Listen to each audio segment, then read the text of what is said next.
Nelson Mandela in 1964? What was the age of Thomas Joseph Mboya in this country? What was the age of Julius Kambarage Nyerere and Oscar Kambona and Apollo Milton Obote and Patrice Emery Lumumba and Modibo Keita and Ufe Boigny and Kwame Nkrumah? I'm speaking to you young people. What was their age? Your age.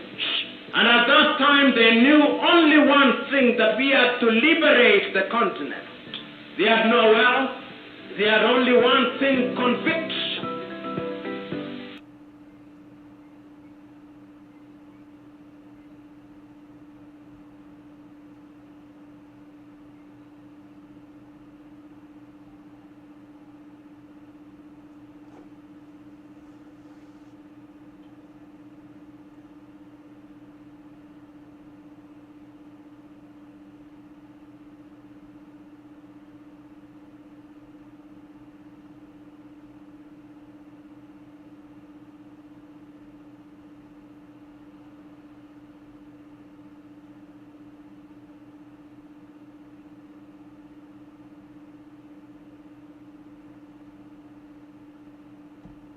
The World Bank reports that Guyana will earn more than $20,000 for each citizen in 2020. It also reports that 48% of Guyanese are living below the poverty line of 1,100 Guyana dollars per day. The Working People's Alliance and Dr. Clive Thomas recommend each household be given $5,000 to help to deal with the rising cost of living and hardships. The government refuses. Public servants have seen no increase in wages and salaries.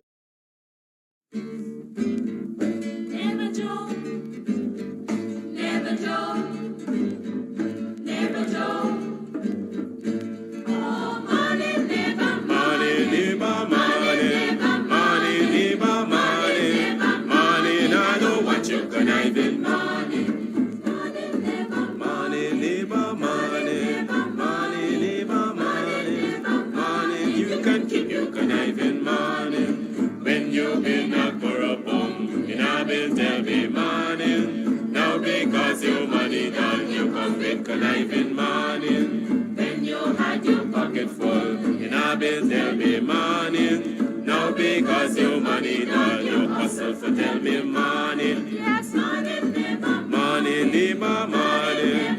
Morning, neighbor, morning.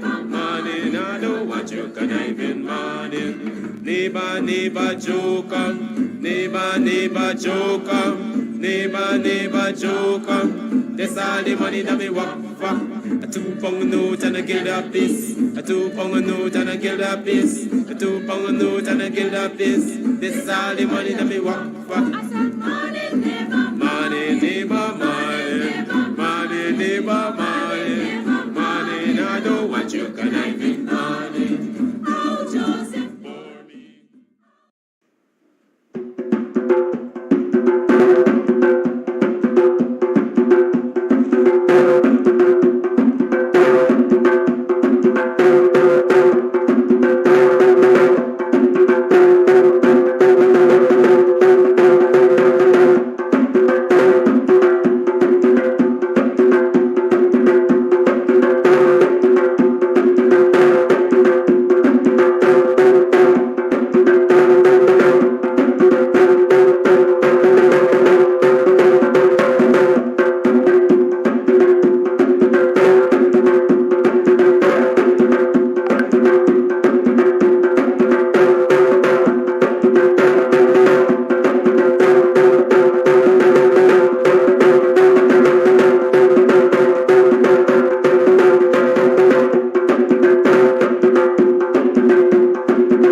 Morning, neighbor, morning, morning, morning, morning, morning, neighbor, morning, morning, neighbor, morning.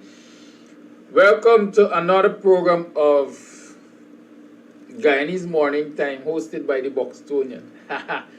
Welcome to the BUXTONIAN Morning Time. I'm your host, Kams Tv. It is 7 hours 25 on the 28th day of the 11th month in the year 2022. Yes, it's the 28th of November in the year 2022. Welcome to another program of BUXTONIAN Morning Time. What are we going to talk about this morning?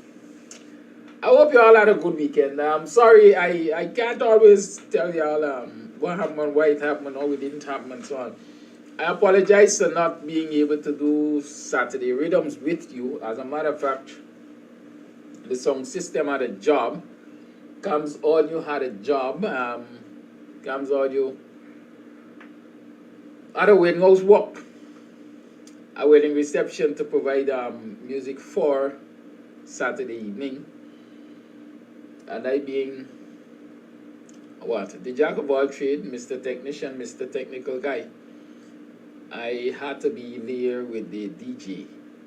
Yes, and so while there I realized that, oh shoot, boy, I really should have indicated that we weren't going to be able to do Saturday rhythms because, of course, we had this job, right? I guess you can appreciate it. A job would always triumph the entertainment, because the fact is, Kams has to earn. I have to earn. And if we don't earn, then we'll be solely dependent on those of you who assist in keeping the programs rolling on Kams TV and so on. And I don't like to be a dependent. I don't like to, have to wholly and solely depend on anyone for my soccer. Because at the end of the day, I'm not totally dependent on a soul right now, and sometimes the insults are grand. And I don't like to be insulted. I'm being honest with you. And I know you appreciate my honesty. Right? So I will always have to choose at some point in time whether or not it is Kams Saturday rhythms, or if it is that opportunity to earn an income, whether it is in the club, whether it is at an event off base, and so on and so forth. I know you appreciate it, and I do hope you can understand. Some people might say selfish, right? But each of us might be selfish, because those who might say I'm selfish for wanting to earn an income would very well be selfish for wanting to earn an income and be entertained at my cost. I don't know if I'm getting that over right, but let's not deal with that so much. But the reality is, I am sorry I couldn't entertain you on Saturday, so I hope you had a good weekend. I hope you had a good weekend. I hope you were well rested. I'm looking forward to a good week. I hope you two have plans to maximize your potential, capitalize on those opportunities which present themselves in this new week, and so that you can go forward feeling empowered. I will continue to do the work, of course.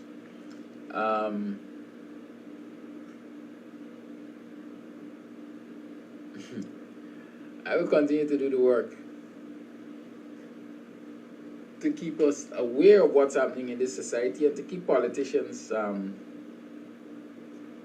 looking over their shoulder, if I can call it that. I can't say get them second guessing. I can't get them, I definitely can't say keep them honest. People will be honest if they want to be honest, but I can get them, keep them looking over their shoulder. According to this class, early morning class, sometimes, like I just told you, it's one of the things why I will not find myself depending only and solely on whatever form of support for these programs and what we do at Kams. The insults sometimes can be grand. Giovanni says, you're in Buxton complaining while I'm going to work in the rice field. Keep begging. Jai, just remember, I don't beg for anything. I'm not a beggar. I didn't come from a beggar generation. Beggar generation are people like you. Y'all come from begging generations. Y'all know the streets of Calcutta, the slums of Calcutta. I want to believe per capita India has the highest number of beggars and scammers, because not only do you leave all parts of this world, not only do we beg all parts of this world, but a lot of you leave your shores, whether Guyana or wherever, and you go to the developed world and you pretend to be beggars. You scam people through begging. I will repeat, when I come to this program in the mornings, I offer a service. I offer a service that is otherwise paid for. A lot of you sit in North America and Europe and so on, no, generally.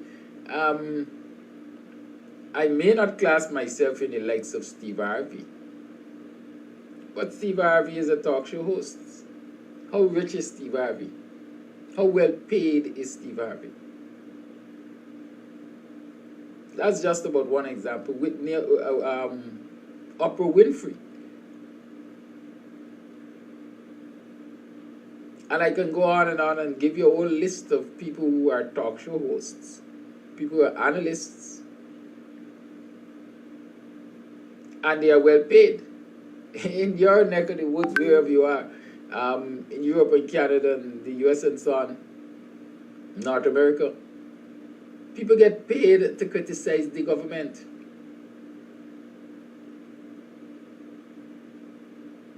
So I don't come here as a beggar. Keep that in mind. I don't come here as a beggar. I bring a service.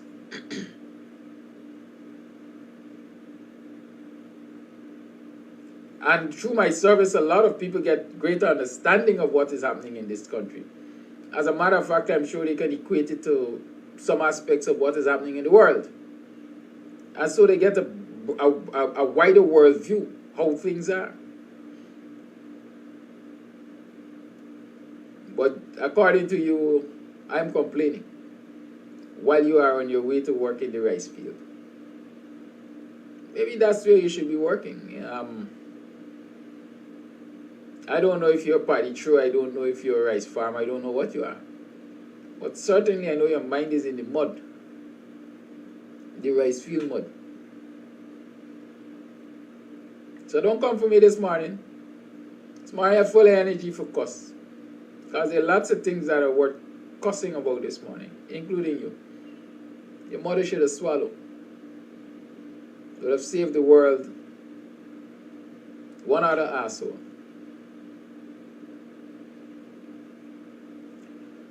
Yes, so I'm saying lots have been happening since we last met on Friday. Lots of things happened. But what really aggravates me is the continued, I don't know if I can call it comatose behavior, I don't know if I can call it docility, let me call it docility. The continued docility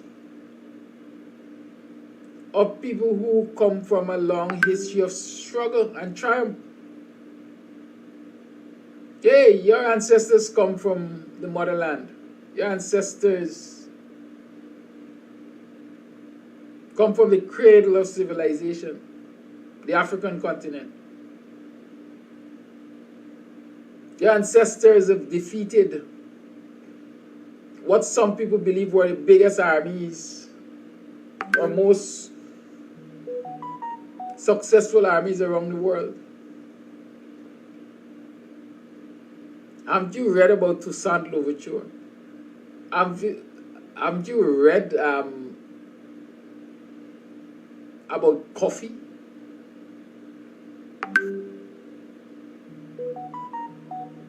Don't you know that your ancestors were able to destroy the Spanish army and destroy the South African army and destroy this and that and the other and the next? Why are you allowing yourselves to be destroyed, having such a rich history. You know, they say a people without knowledge of their history is like a root without tree, a tree without root. If you look at a tree without root, it will ultimately die. It will crumble and fall.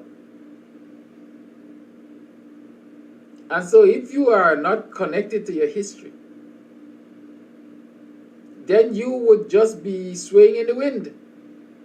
And eventually you will crumble and fall. We know that there is an onward push to ensure that you crumble and fall in this society. The laws of physics says what? There's always an equal and opposite reaction to any action. So why is it you are consistently being pushed on the brink and you are not pushing back? It is human nature, it is animal nature to push back when they believe that they're being forced, they're being pushed into a place of danger. Have you ever tried? I mean, this is a joke I grew up hearing.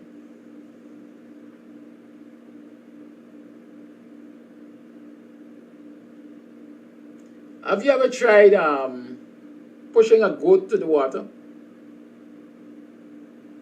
You try pushing a goat to the water. Then said goat rather more dead than 12 o'clock rain wetter. But you try pushing a goat to the water and you will see how he will push back, or it will push back. How is it human beings are being pushed to the brink every single day in this society and they're not pushing back? This morning I got a number of videos to show you and then I'll comment on them.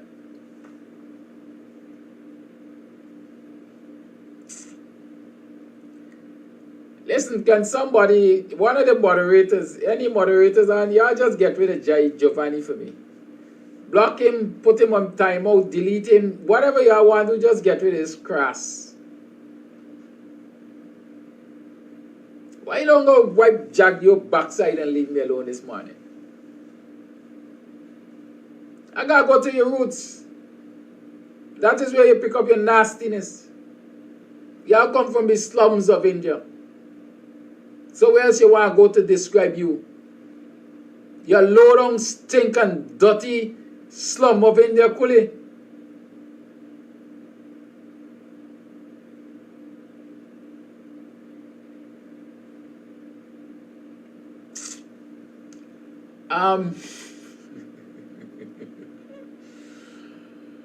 Yeah.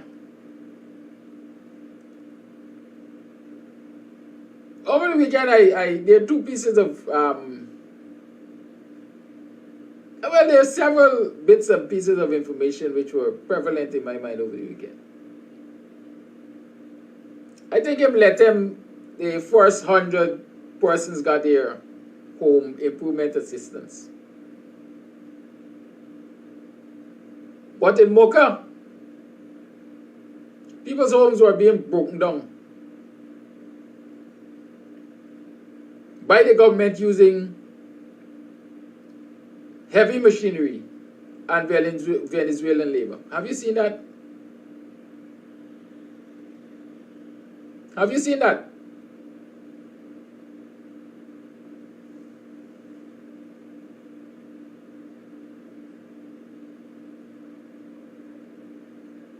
Right? And so, like I said, I want to show you a number of videos and then I will comment.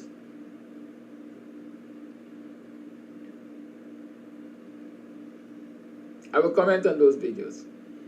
Let us start with the first one. Where is it? I hope I got them lined up.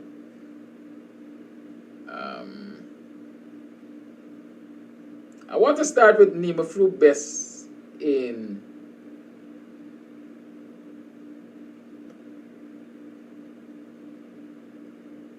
Mocha.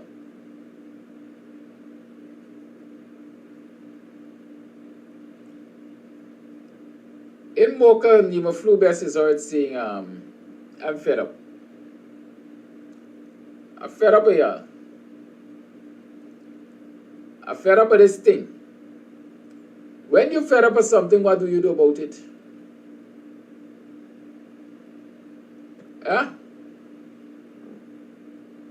If you're fed up about something, what do you do? Good morning on this awesome Saturday morning where I have to leave early, come out a bit early than my usual program. You have to bear strain a little because I guess the data was weak. In the area again. And so you'll have to bear up a little. Residents called to say today. People are here again breaking homes with cattle and everything that is here. So I'm on the ground. I have to go live, you know. I want to share the live, right? Share the live and let people see what's happening. These are all the homes that they've been destroying for people. And still not engaging. So I'm walking. Look at the wickedness that these people did. So they start dumping mud right where the houses are. Right where the houses are, they dumping. The whole canal here. This is the area where the people homes are, that they start dumping mud on the right? And mind you, all of this is being done and they're bringing workers that are Spanish-speaking people to do the work. They're protected by, I don't know what the owner of these cattle supposed to be. They're supposed to apparently sell everything. They still have not provided anything for these people. And they keep putting up a whole bundle of lies. Ministry of Housing. A whole bundle of lies. This is happening, that is happening. I'm walking to the area. So this is coming to you live from Pepe Hill in Mocha, Kams Tv area, where they have brought a machine over now. And they're breaking the homes of people who are currently occupying. This heartless, pig-headed government, I'm fed up with them. Totally fed up in the PPPC and everything that they do. This is what's happening. So, they're so powerful now. This apartheid regime, very powerful.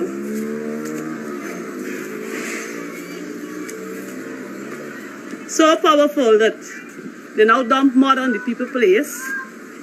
You see? They broke this house yesterday.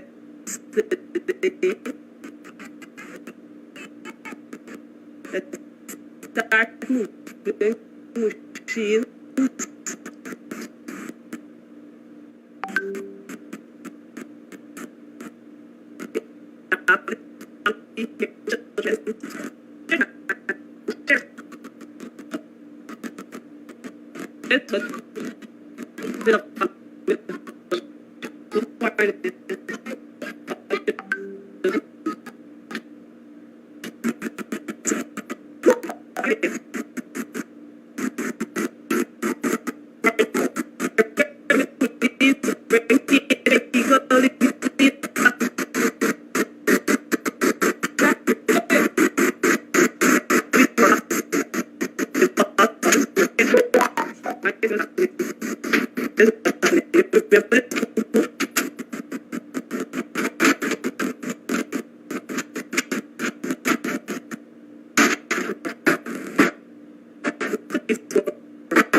satanic sign. Which demon you evoking?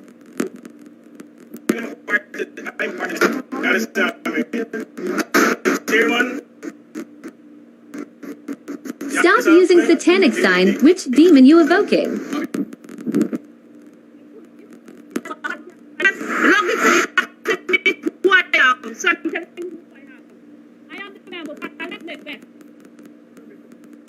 Stop using satanic sign. Which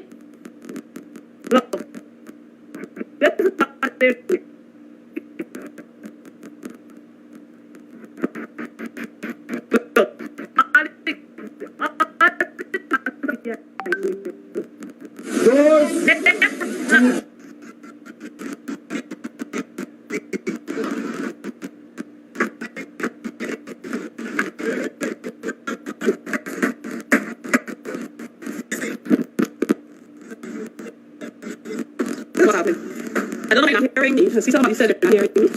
But look, all this is still here. All this is still here. They have not found any alternative for these people. I'm so proud for me, honor. This is what the PPP administration says to black people. This is serious. You think they would do this at Area? They would not. This is what's happening. Look. Every year they're demolishing the man home, the machine, the police.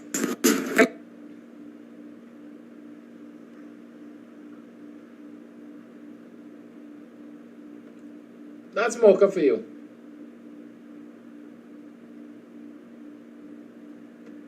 To be in front of you. I would like to give a thanks to Guyana to open the door for all Venezuelan immigrants that we have now a big dictator, criminal, corruption in my country. His name is Maduro. So we are almost 100,000 Venezuelans in the beautiful, beautiful Guyana. 100,000. I'm the pastor of Spanish Church here in Horse Belly. I'm working with them. So I'm so grateful, Mr. Honorable President. We will work with you guys so that we can create better conditions for people to live also. All right? Good. Thank you, Guyana. Thank you, President. I Lord bless you.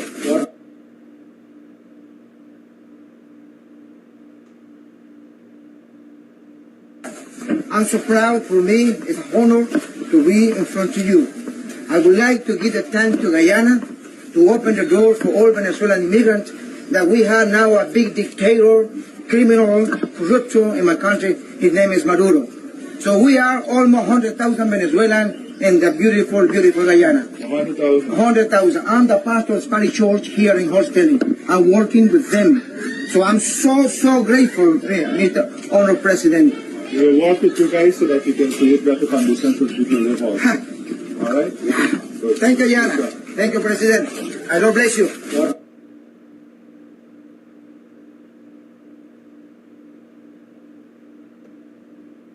Guyana. 100,000. I'm the pastor of Spanish Church. I want you to understand something. And that's where the power of an education comes in. Don't worry these trenches that come in a cussy. When you hit them in the right places, that's what they just resort to. When them come talking about his mother private parts. I don't know why he come talking about his mother private parts in this program. Huh? How you could do that, Cash? You can't come and bring your mother private parts in this program. This morning is not an easy morning, so don't come bring your mother private parts if you don't want it. It ain't gonna serve us any purpose. Right? Can't serve us any purpose.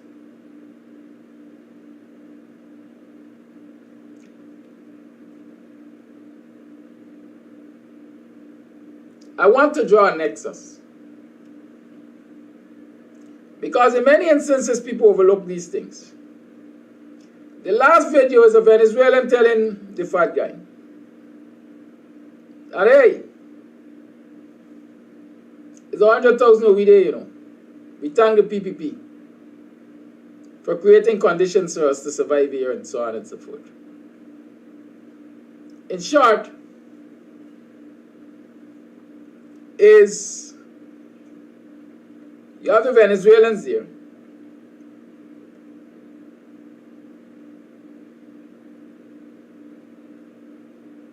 The Venezuelans or the Venezuelan, basically saying, we thank you for having us here. And we are in support of you and so on and so forth. The fat guy says what? We're going to continue to create better conditions for you. Have you recognized from the video that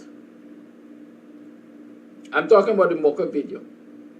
These Venezuelans who are breaking the homes of Guyanese or the residents of Mocha. What does that say to you? No foreign national can come into a country and work unless they have work permits, number one, or unless they have citizenship. Which one do you think the folks who are breaking those properties in Mocha have? I would bet on citizenship. Because that kind of work any and everybody will not take, because in my mind it is high risk, and so let's use it as a bargaining chip. We will give you citizenship if you're going to work in this particular area, so you could go and broke up them black people property. I don't care who think I'm promoting racism and division. Division is in the heart of the government. They promote it every day. They didn't bring anybody to break down homes at the back of Annandale where people were squatting, or people are squatting. They promised them house lots and regularization. Mocha is an ancestral community. They carry people there to bulldoze people's property and to dump dirt on lands to prevent people constructing and reconstructing or even constructing on them. But who do they use? The Venezuelans. Now the Venezuelans are being used as a part of the effort of this administration to disempower African Guyanese. They mustn't own nothing. Right? Note, according to this video, there are 100,000 of them here. What does 100,000 Venezuelans equate to when it comes to a local government or a national election? Let's talk. How does that equate? Well, let me tell you, 100,000 Venezuelans in this country. Let's assume all of them are adults. They're equivalent to about 12 seats in the parliament. It is approximately 7,000 seats. 7,000 votes to get a seat in the parliament. I am making it about 8,000, just for argument's sake. So 8 into 100 is 12. 12 is 96. Right? Are you understand what is happening there? There are 100,000 people in this country who have no legitimate right in this country, that this illegitimate government itself is already using to impact what happens in this country. Are you understanding that? They're using them to impact what happens in this country. The evidence is there. The evidence is there. There are dozens of Venezuelans working with the Ministry of Housing. That is evidence enough. They're working with a government department.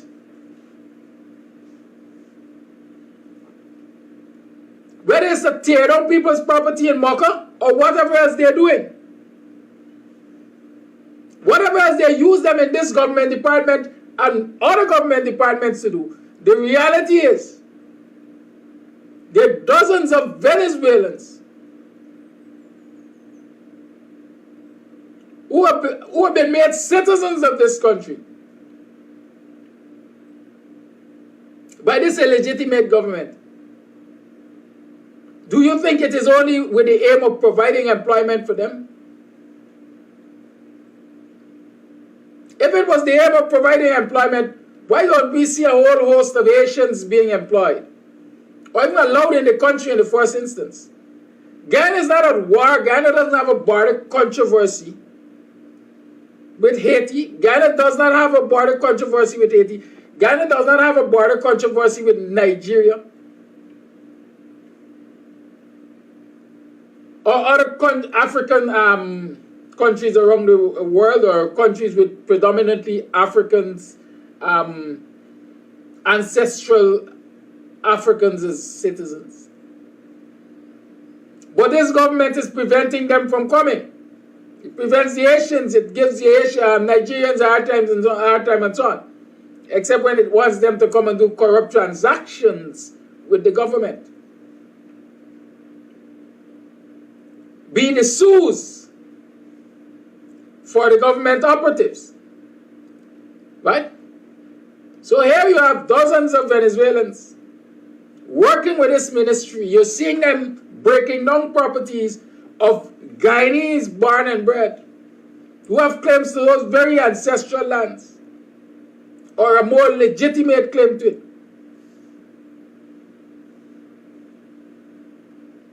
Right?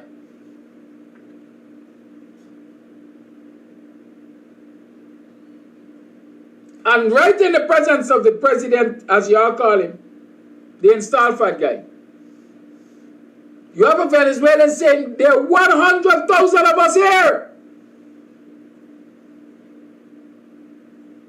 100,000 of us here. And the president's response, we will continue to provide better conditions to you. We will continue to provide better conditions to you. I am giving you an undertaking as the fat guy who sits in the seat of the president that you're welcome, and we're going to make it more comfortable for you in exchange for what? That is what it comes down to. The only thing he didn't say, vote for us, ensure that we stay in power, and we're going to make you more comfortable.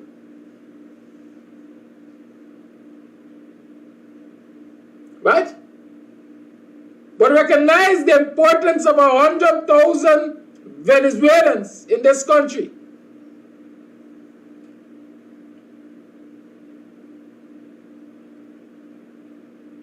Right?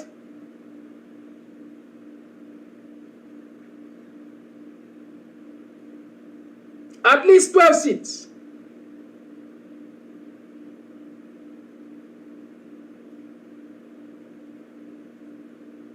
If I use 8,000 votes, 13 if I use 7,000 votes. As a matter of fact, 100,000 can influence 13 or 14 seats in the National Assembly.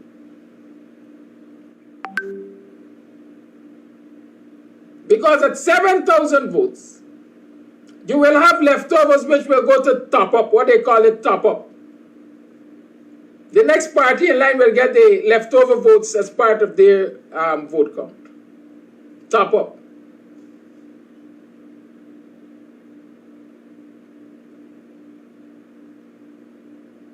So with 7,000, I will push it to 14 seats. 8,000, you're still going to get leftover and get top up, so you're going to push it to 13 seats. Understand the importance of those numbers. That is what I want you to do. And so we can no longer see this issue as just Venezuelans being used to break down Guyanese properties in places like Mocha, where the government is on a land grab, and bullying African Guyanese off of lands that are contiguous to their ancestral communities, lands that are close to their ancestral communities. And by the argument of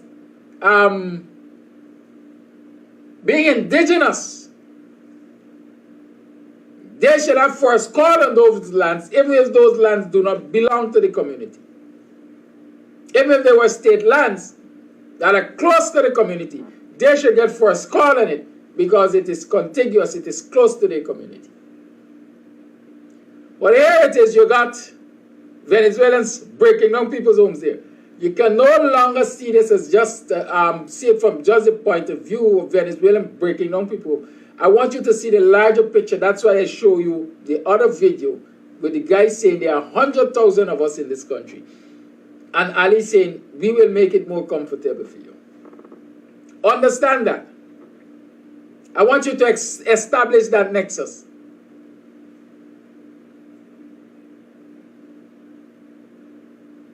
And so recognize that the con is already in. The con is already in. The rigging has already started. The rigging is in an advanced state of giving people citizenship without them even being qualified for it, so that we can bolster the voters list in favor of us. That's what the PPP is about. PPP ain't got nationalism in them. PPP is about cronyism. And we're going to come to realize one day, if we don't put a stop to all of this nonsense, the real dangers of the attitude of the PPP. Because you're not going to have rights in this country as Guyanese. Foreigners will run your government and everything else. But the PPP has enabled us. And some people have to stand up and put a stop to this nonsense. People have to stand up.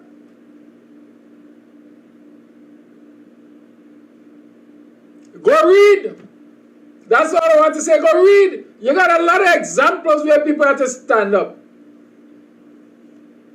They call it yamming the worst thing in the whole world. The more and more Gaddafi, there's a whole host of people in history who set you an example of how you defend your right to existence. What happened in Fiji? Y'all remember? All I'm saying to you, wake up, Guyanese. Wake up. There's another video with Twinch talking about changing boundaries for local government election. Claiming that under the coalition boundaries were changed and they will now change them back or change them to what they want. What kind of country operates like that? That dependent on the government in office, your constituent boundaries are changed and shifted and gerrymandered. And people sitting down doing nothing about it. Whispering about it. Where is the struggle to stop this nonsense? Where is the struggle? And nobody come and tell me about an opposition leader, an opposition party, an opposition this, an opposition that. Guyanese have to wake up. Guyanese have to wake up. And it is a bigger responsibility on the oppressed Guyanese to wake up. And therefore, black people, African Guyanese got to wake up because you are the most oppressed in the society. Right? That's the reality. We are the most oppressed in the society, and so we have to rise up and take a stand. Otherwise, we can get the same kind of monkey business we're seeing. The oppressed celebrating for $2,000 more on their salary. The oppressed celebrating for less than $150 daily on their salary. With this kind of attitude, the oppressed will eventually have to celebrate for a morsel on their plate. This docility can't continue. And so I'm asking myself, why is it for the second or third time people can just go into Mocha and break down people's homes and nobody ain't dead yet? Yes, I've said it. Nobody ain't dead yet. Why nobody ain't dead yet? Why nobody machining catch a fire? Why ain't got no confrontation between those who are protecting the oppressors and those who are being oppressed? I say it, and I don't care what the repercussions are because I feel it. You could read about 19-year-old shooting up with others in an African Guyanese community, killing innocent bystanders. Why you don't turn that blasted gun on your oppressors? So the oppressed going to keep killing the oppressed out of frustration, fighting over a plate of food. When the oppressors control the entire barn and you don't confront them for it? What kind of docility is this? And for how much longer will it be allowed? Name of flu best MP, the Honorable. Kudos to you for highlighting it. But I tell you, they are fed up. I'm fed up here and I'm fed up.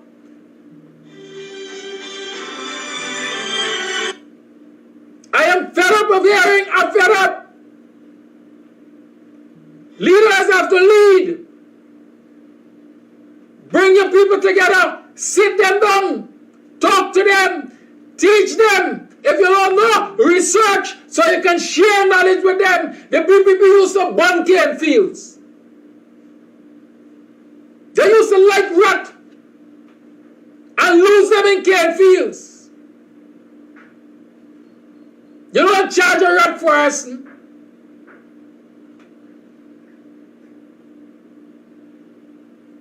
Somebody has to stand up and stop this nonsense.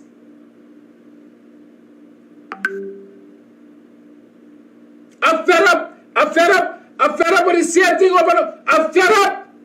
I am fed up of being fed up.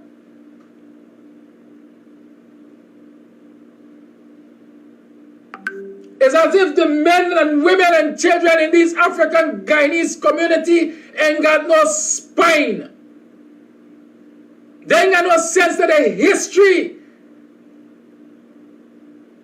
How can the people so proud?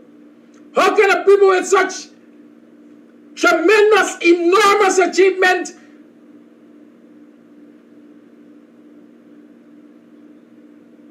as getting rid of the plantation system and enslavement come into this modern day 2022 and allow a corrupt bunch of criminals to beat them into the ground like I'm seeing in this country? How?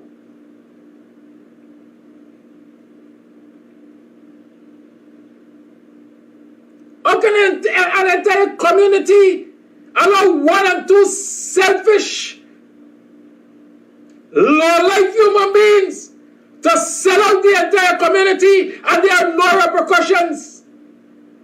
How?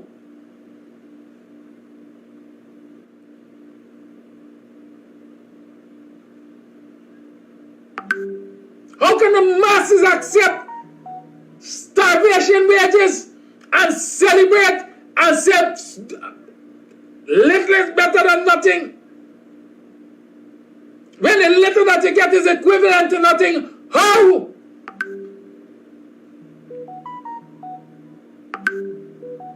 You're telling me all the bad boys running wrong in the community who got 2-3 guns for kill one another, who ready for chop up one another, who ready channel their energies. Channel their energies.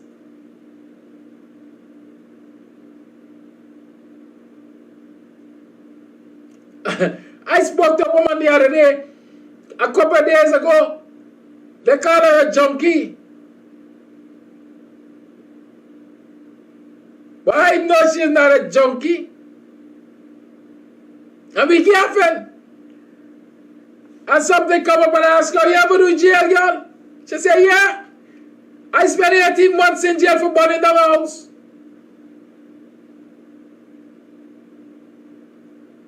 I said, you will do it again? She said, yeah. Once the price is right.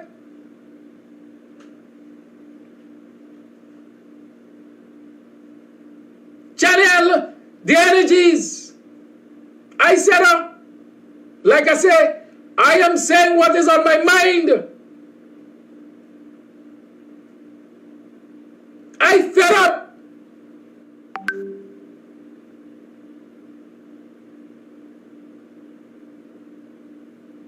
People bullying you left, right, center. A small group of people in your community going and drink the PPP soup, and the PPP encouraging them and empowering them for going kick down and broke down cooperative door. And you sit back and only grumbling. Find where they live and cut their ass. Don't call me stamps to have to complain. The community must be brought out to take action. Black people, African Guyanese, you have to defend your turf.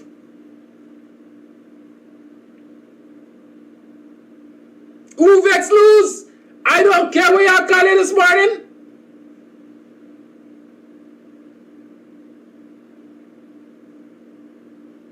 The right to say I prefer dead than right to speech.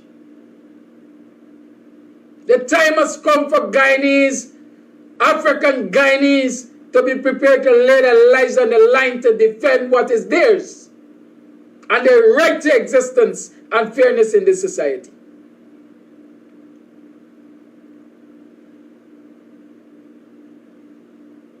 Nima Flubes is the only parliamentarian. Stop this shit about who is responsible for which geographic area and who is responsible for that geographic area and who is responsible for this constituency. In unity there is life, in unity there is strength. And if Moko is under stress and strain, all parliamentarians must stand behind Nima Flubes and confront this bullshit. And when Victoria is under stress and strain, all parliamentarians must stand behind Maureen Philadelphia and confront the nonsense.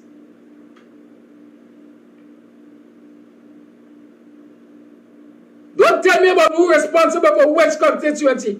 You are representatives of the people.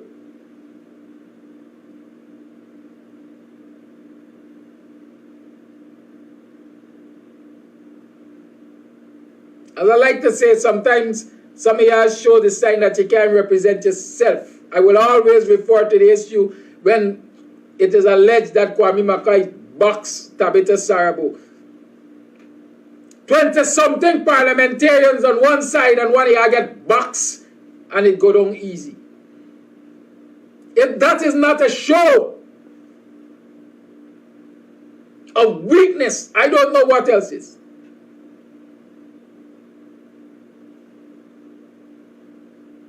We are at the point where this nonsense must stop. Somebody has to stop it.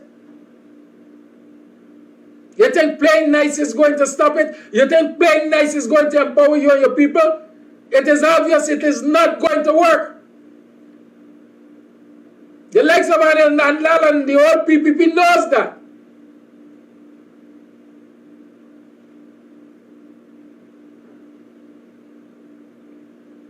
Elections day, Anil Nandlal is driving around in a vehicle with gunmen,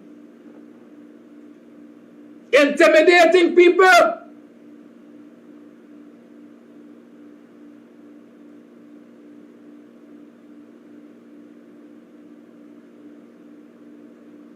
It is alleged. Yes, it is alleged. A number of people testified or said they saw him.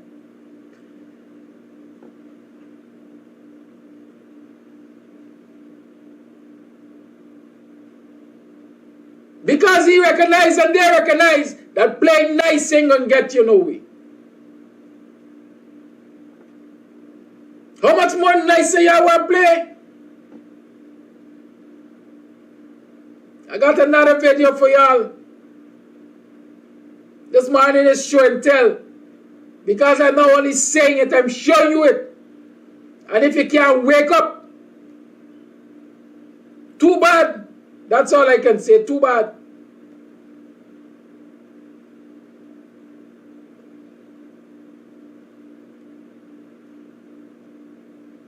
Where the video there? What's your problem?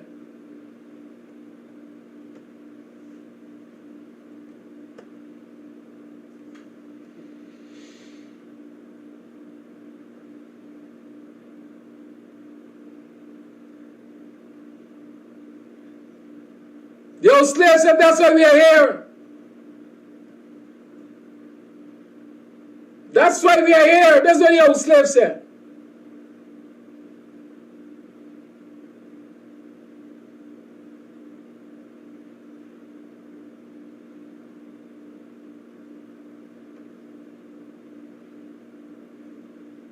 Those who pretend to be leaders of But then you have to practice what you preach. listen, That's why we're here. That's why we're That's here. why we're here. You ever saw 5 years ago, you ever saw any of the leaders there? No. Sir, get a chance. Oh, did they get a chance? Well, I get a chance, and I'm going to do it. Those who pretend to be leaders of But then you have to practice what you preach. listen, That's why we're here. that's why we're That's why here. we're You here. ever saw 5 years ago, you ever saw any of the leaders there? No. Sir, get a chance. Oh, did they get a chance? Well, I get a chance, and I'm going to do it. I get a chance, and I'm going to do it. You see this wickedness where they use the television to spread the narrative of hate? We're going to destroy it in the communities. We're going to come and talk to the people directly. That is how we're going to destroy it. Because there's only one way we are building the Guyana. We are building a Guyana that is united, a Guyana that's filled with love, and a Guyana in which prosperity comes to everyone. That is the Guyana we build. Those who pretend to be leaders of But then you have to practice what you preach. listen, That's why we're here. that's why we're That's here. why we're You here. ever saw 5 years ago, you ever saw any of the leaders there? No. Sir, get a chance. Oh, did they get a chance? Well, I get a chance, and I'm going to do it. I get a chance, and I'm going to do it. You see this wickedness where they use the television to spread the narrative of hate? We're going to destroy it in the communities. We're going to come and talk to the people directly. That is how we're going to destroy it. Because there's only one way we are building the Guyana. We are building a Guyana that is united, a Guyana that's filled with love, and a Guyana in which prosperity comes to everyone. That is the Guyana we build. Those who pretend to be leaders of But then you have to practice what you preach. listen, That's why we're here. that's why we're That's why here. we're You here. ever saw 5 years ago, you ever saw any of the leaders there? No. Sir, get a chance. Oh, did they get a chance? Well, I get a chance, and I'm going to do it. I get a chance, and I'm going to do it. You see this wickedness where they use the television to spread the narrative of hate? We're going to destroy it in the communities. We're going to come and talk to the people directly. That is how we're going to destroy it. Because there's only one way we are building the Guyana. We are building a Guyana that is united, a Guyana that's filled with love, and a Guyana in which prosperity comes to everyone. That is the Guyana we build. Those who pretend to be leaders of But then you have to practice what you preach. listen, That's why we're here. that's why we're That's why here. we're You here. ever saw 5 years ago, you ever saw any of the leaders there? No. Sir, get a chance. Oh, did they get a chance? Well, I get a chance, and I'm going to do it. I get a chance, and I'm going to do it. You see this wickedness where they use the television to spread the narrative of hate? We're going to destroy it in the communities. We're going to come and talk to the people directly. That is how we're going to destroy it. Because there's We're going to destroy them in the communities. We're going to go and talk to the people directly. Why are we waiting for them to go and talk to the people directly? And why are we not talking to the people directly? Let's tell you what's going on in the communities. In Buxton, they got a group of them. They just meet in the middle street between Company Road and Middle Walk. Mostly on Sundays, sometime middle week. And they just get a liquor and they just sit down and they just drink. And the PPP operatives just come and sit with them. And give them instructions. And they walk in the village and collecting information about who dead and who migrate. And they're feeding it to the PPP for the PPP to take action. And in Victoria, they got to say to them who collecting young people ID card and promising them oil money.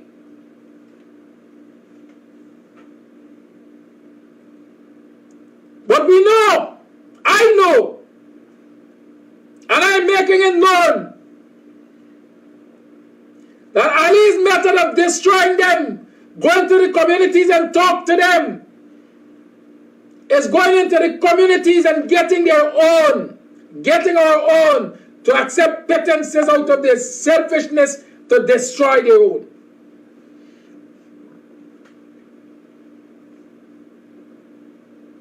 Give me your ID card number. I'll link you up for all money.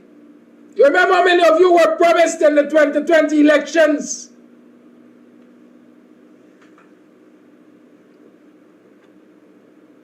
$100,000 to go and work with a coalition of scrutiny and turn a blind eye? Do you remember how many of you were made Trojan horses? Where are the benefits now? Where are the benefits now? And I ask the question again, how can people allow a small group of selfish people in their communities to bring destruction to them and accept it?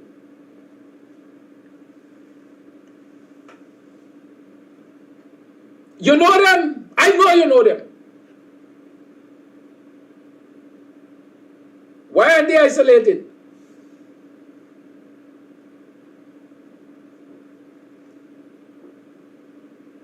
Why are they isolated? Why we still rubbing shoulders with them? Why we still calling them our own? Why they waking up every morning to 3-4 dead dog, gang and so on in the yard? Why they're not made uncomfortable? Why nobody is shitting and shining in the area? Why? Just tell me why. Because their lives and their comfort and their livelihood and their joy is more important than an entire community? You all tell me. I want to know. I want you all to answer the question for me this morning.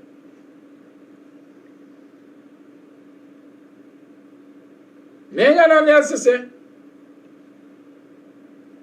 I've said enough for the morning, and I'm waiting for the repercussions because I'm prepared to deal with them. The lines are open. 622-5933 is the number to call. 622-5933 is the number to call. I'm waiting.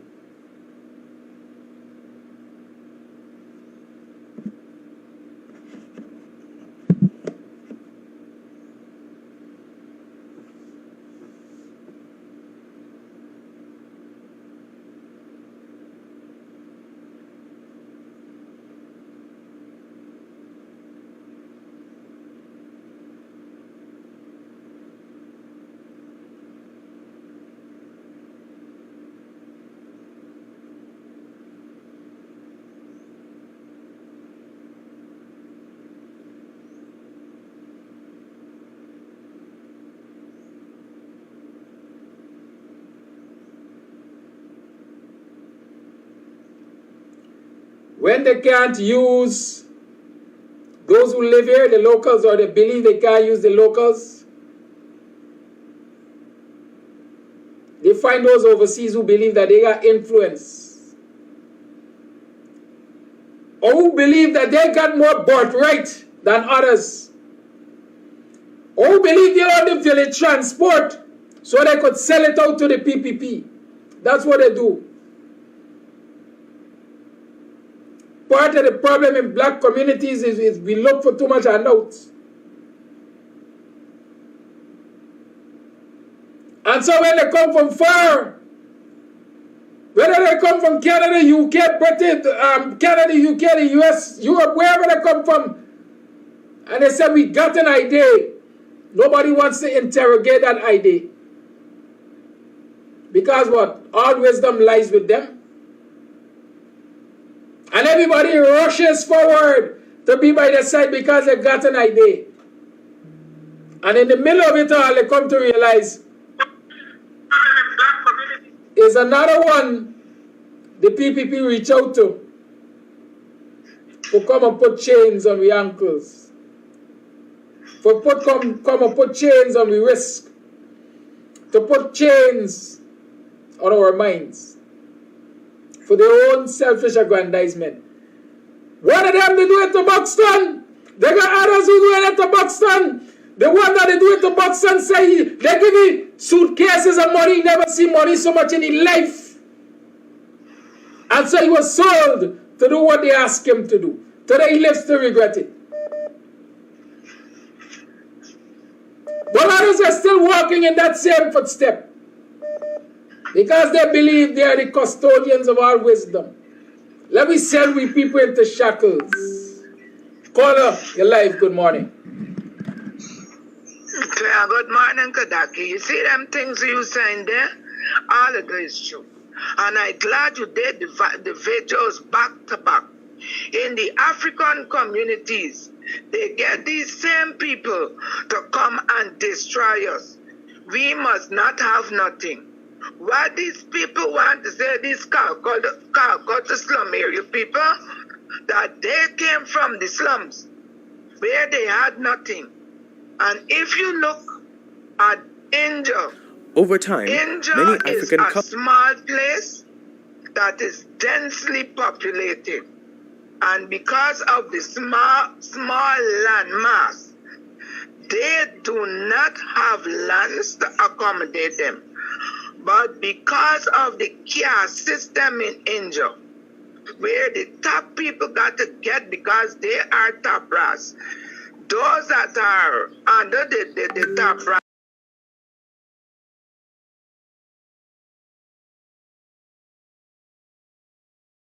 cultures have become extinct due to the adoption of new traditions.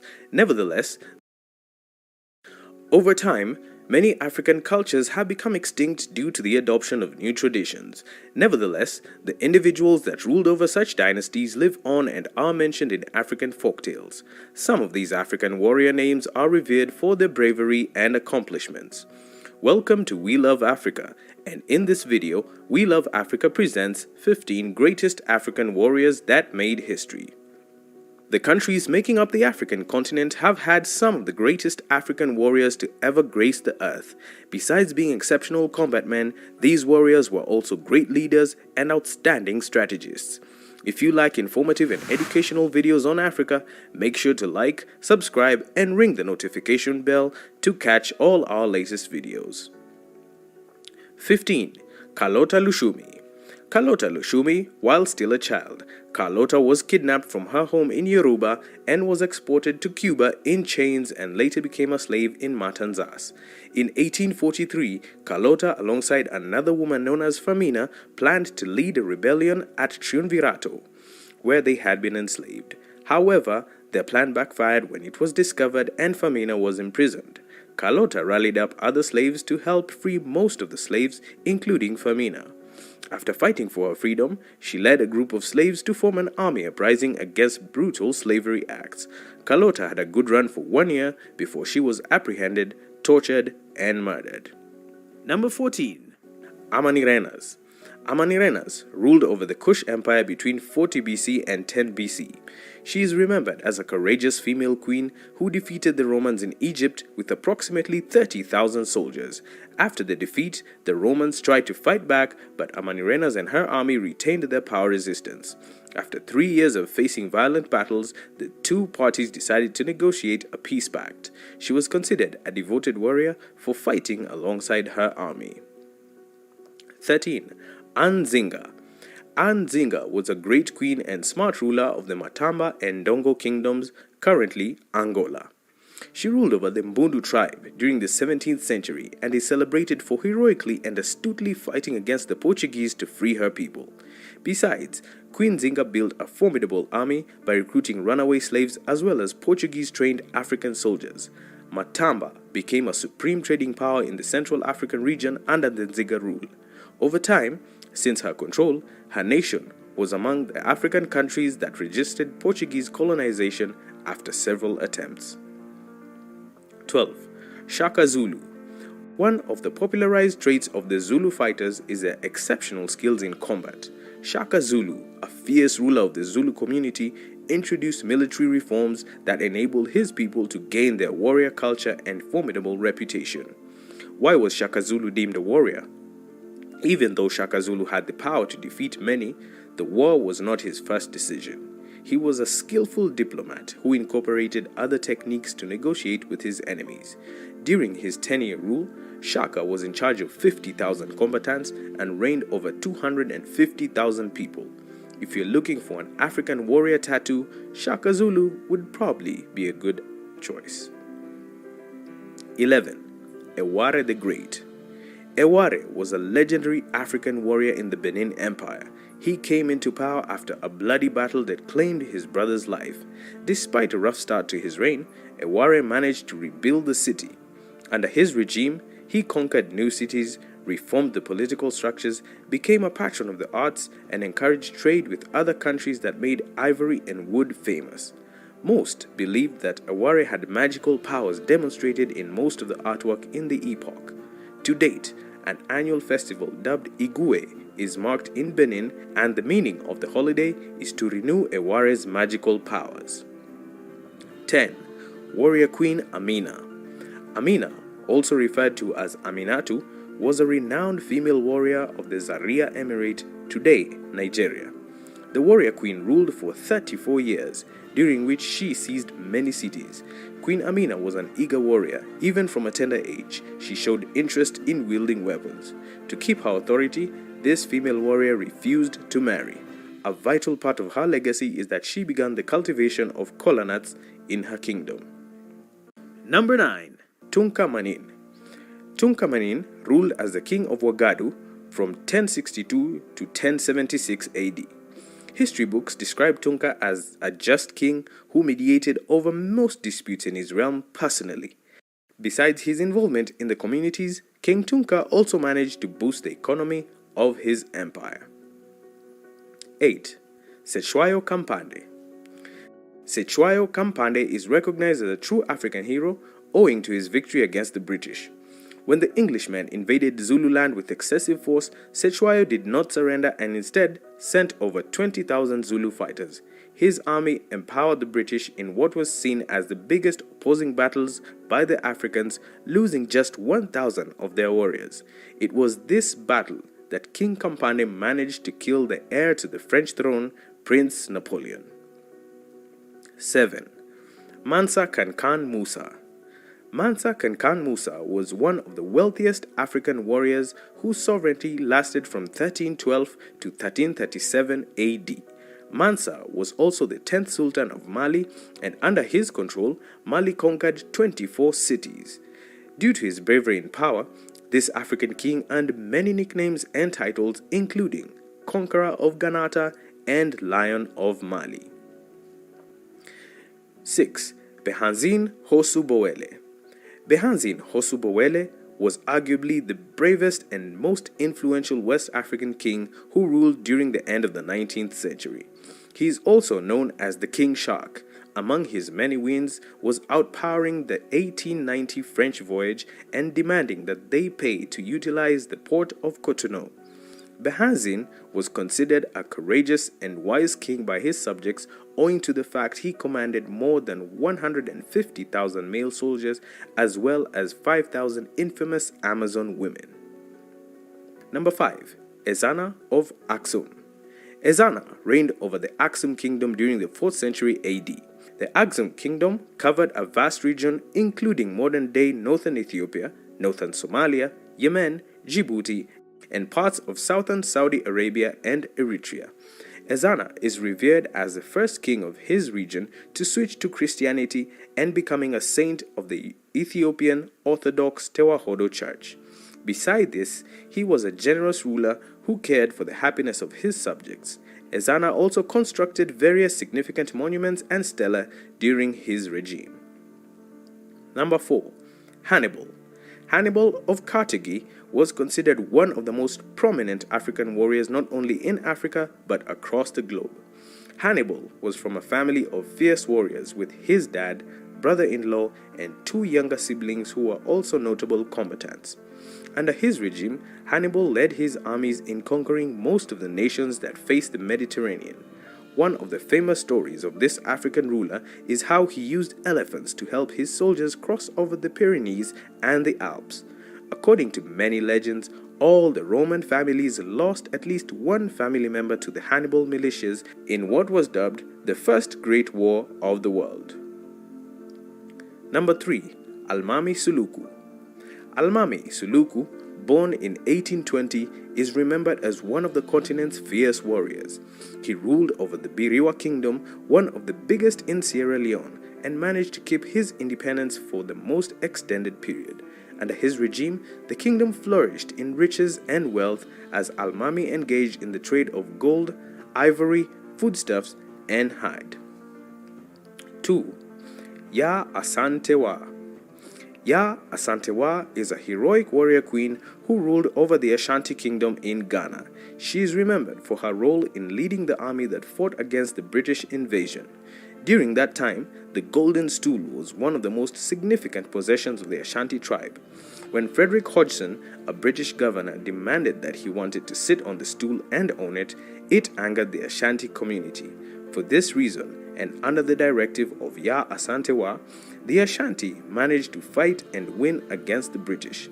Ya was later exiled to the Seychelles, where she stayed until her death. Number 1. Hatshepsut. Even though many Egyptian pharaohs have faded into oblivion over thousands of years since their rule, one Hatshepsut has maintained her mark to date. Despite being a woman, she is the longest reigning woman pharaoh from 1472 BC until her demise in 1458 BC. Hatshepsut is among the female warriors that were well educated.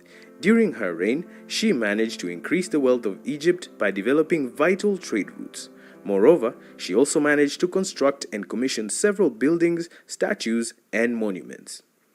If you like informative and educational videos on Africa, make sure to like, subscribe, and ring the notification bell to catch all our latest videos.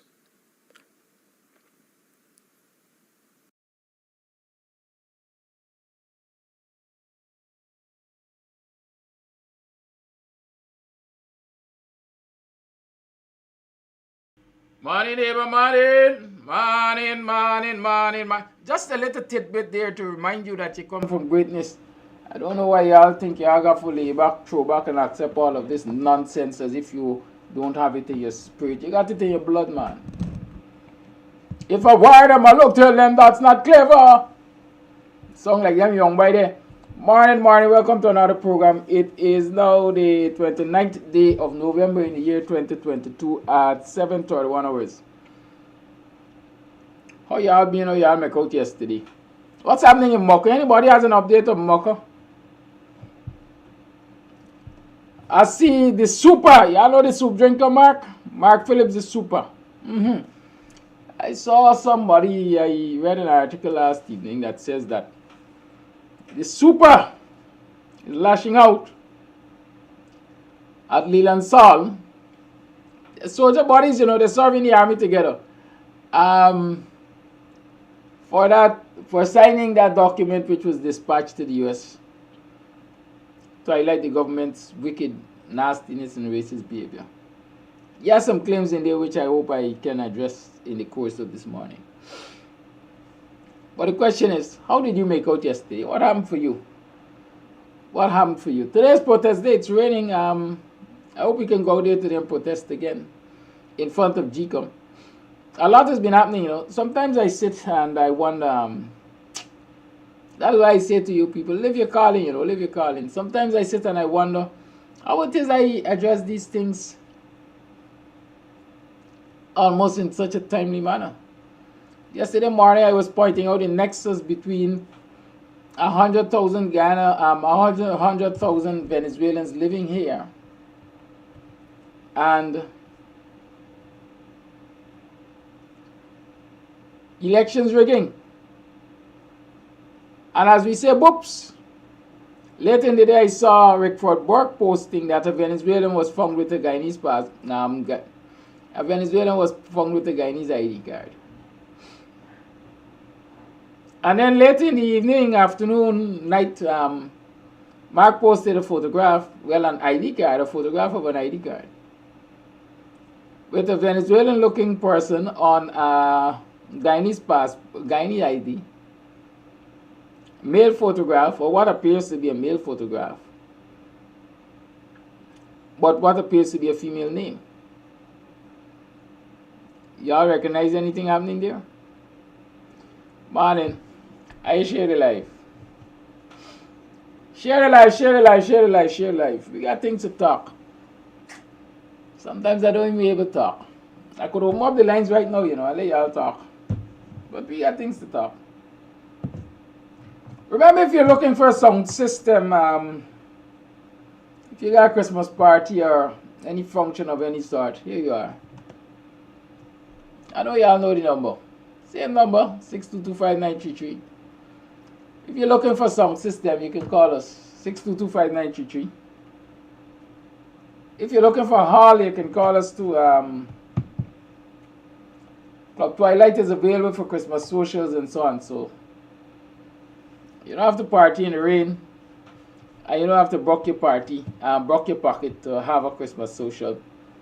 If you're an employer, or you just need some place to celebrate a birthday or anniversary or wedding and so on, call us, 6225933. And we'll take care of you. Selected Delta is a bad man, you know. Bad man, the man with music. Right? Yeah, so let me start with that same Venezuelan matter. In Guyana, it's PR, proportional representation. That is, the number of votes you win in the election is divided up by the number. All right, let me tell you how a seat is determined, I think, if I remember clearly. The total number of votes cast in the election is taken and divided by the number of seats in the National Assembly. So whatever number is cast, I think, is going to be divided by 65. And so you get a value of 1 seat. Right? So in short, for most of the time in this country, a seat was valued somewhere between 7,000 votes, I think. Now, because of the close contest, if you look at the history of the elections in this country, you will recognize that none of the political parties has ever really won the election, at least in recent times, by more than 1 or 2 seats. Remember, the Ramattar government actually lost the election, or lost the plurality, the majority in parliament. They had the biggest singular block of votes. Whoever gets the biggest singular block of votes forms the president, forms the government. So if PPP wins the biggest singular block of votes, then PPP is called upon to form the government. The others with votes will end up in parliament, but as opposition members. So Ramattar was able in 2011 to form the government. But he had a minority government because the opposition had 1 seat more than the PPP. And if you look at previous elections, the PPP was able to form the government because they had a seat or 2 more than the PNC or APNU-FC. The story is, what I'm trying to point out there, is that the margin of victory in most cases in these elections is about 1 seat. Hardly ever did we have a situation where the difference in seats between the opposition and the government was really more than 1 or 2 seats. Because of how the system is set in this country, 1 seat gives you the majority, those you like in the National Assembly, as we're seeing with the PPP. You those you like. Because you have a majority. And when the majority say yea is yea, Nobody is called upon to vote their conscience. Everybody votes en bloc. Everybody votes solidly behind their political party. Of course, the only difference there would have been Charandas in recent times. Right? Charandas in recent times. And of course, he had his own selfish motivations to doing that. Good? So, 100,000 persons added to your voters list.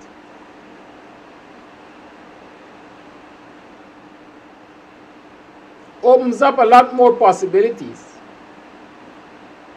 for an election victory with a margin wider than 1 or 2 seats. And I'm talking about this 100,000 Venezuelans. But let's assume, even if you don't find 100,000 Venezuelans on the list, and even if you don't get 100,000 Venezuelans voting for the PPP, the reality is, the PPP is on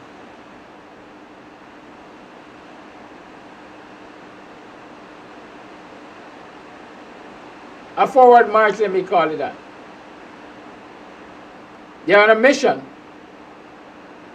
to have Venezuelan nationals registered as Guyanese citizens and vote in the elections as Guyanese citizens. And likely, for whatever incentives, vote for the PPP.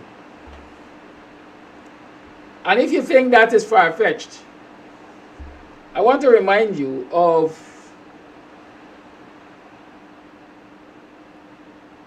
a PPP representative in Letem attempting to influence the Brazilian election. Right?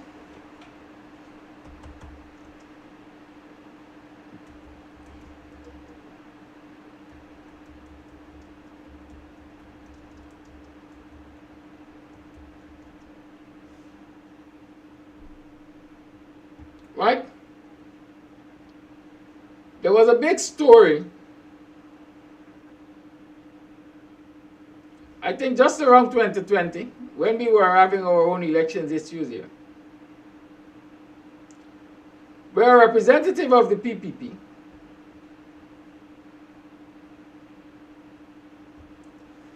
went across to the Brazilian state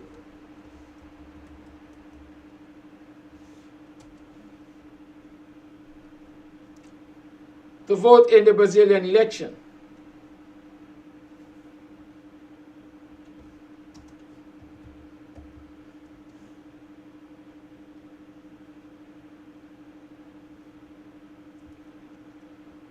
That was pointed out because what it highlighted to us then was that this person definitely had dual citizenship. Remember, one of the arguments we were having in 2020 was about dual citizenship. And so it has been established that Guyanese living in border regions are either registered as Venezuelans or Brazilians and have been voting in the elections. And so naturally it's not far-fetched for Venezuelans, because we know it has been done by the PPP, and Brazilians to be registered and brought to the regions to vote to give the PPP superior numbers. Okay? I saw a discussion recently of how the PPP does its gerrymandering, that is, between elections and during registration cycles. It gets its members to request transfers. Now, you can request a transfer if you change residence. If you move from, let's say, Borbis to the East Coast, that's Region 5 or Region 6 to Region 4, you can request a transfer from GCOM.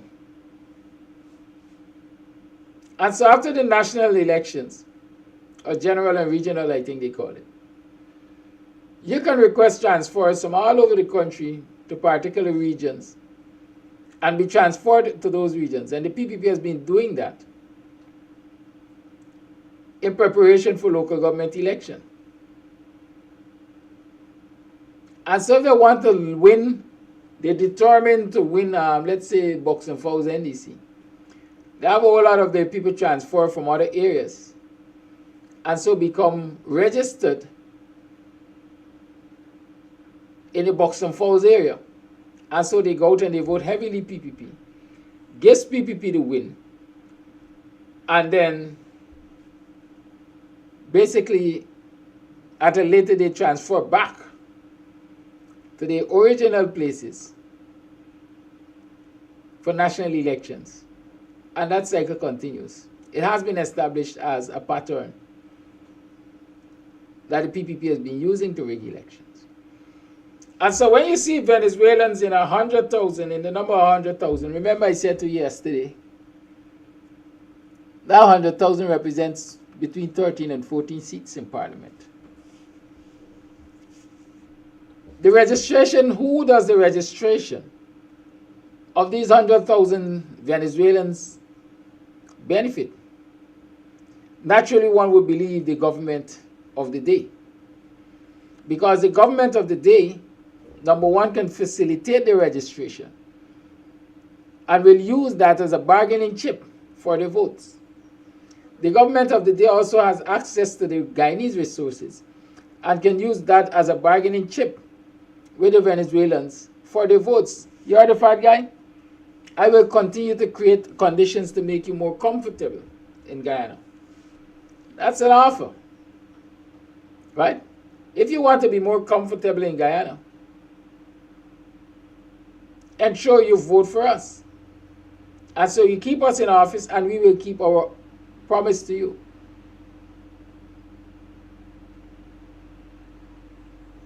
And that again is not far-fetched, because I know that there is evidence of the PPP meeting at the back of Enterprise with a whole host of Venezuelans and discussing citizenship with them. And this is not now.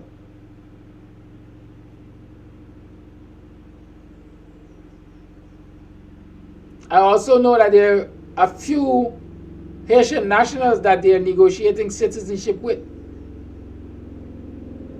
through someone who I mentioned last week or the week before, who was praising AJ for blessing his car. Yes. So that is what the PPP is doing. And so when the evidence surfaced,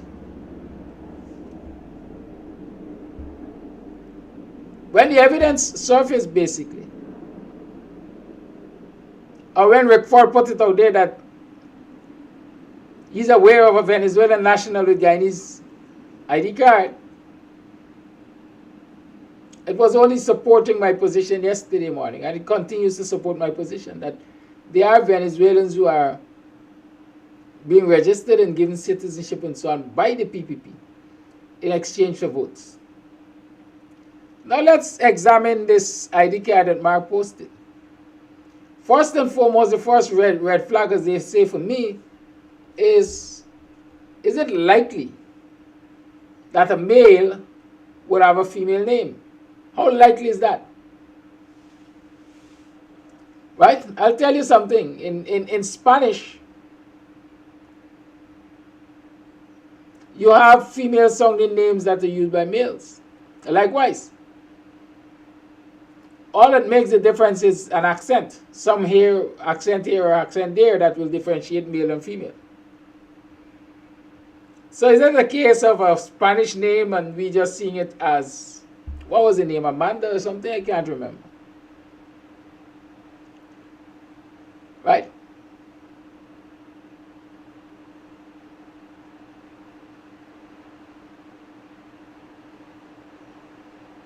But the story is this.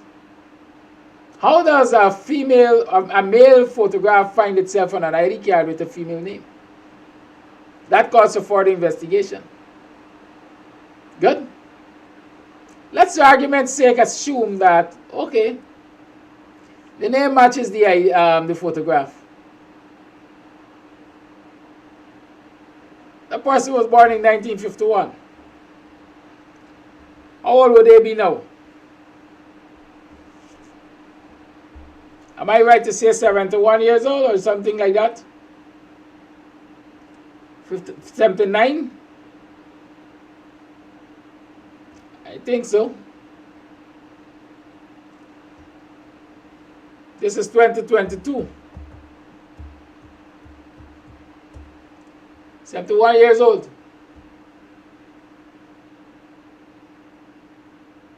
No, the person was born, what, 51? Yes.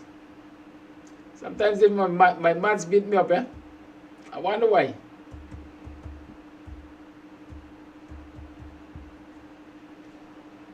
Right. So at 71 years old,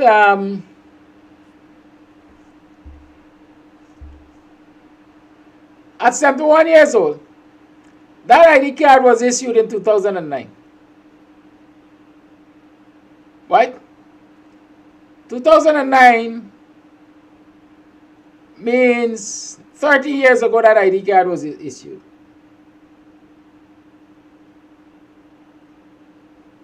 30 years ago that person would have been what? 58?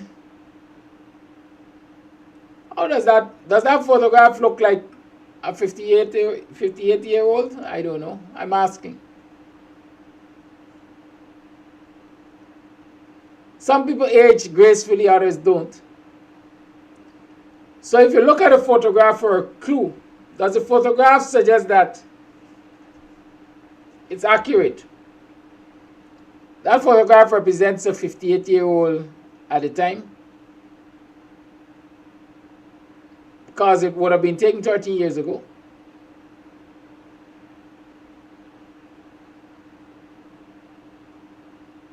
And those are some of the clues to use to examine that very ID card, to determine how legitimate it can be. There's another issue of the decommissioning of ID cards in 2009. In the same year, when that person was issued his or her ID card. Right? Because the old ID card, I think they call them the red ones, were decommissioned. They were taken out of circulation in October. Right? And that person was issued their ID card when? November. Was it convenient?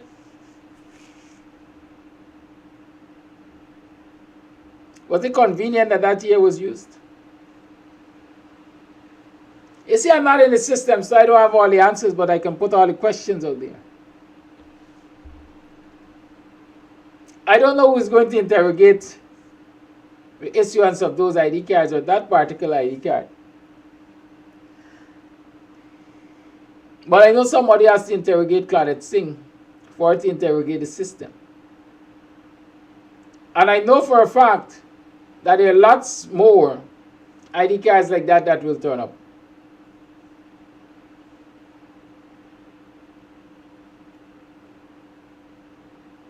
I'm waiting to get one of a Haitian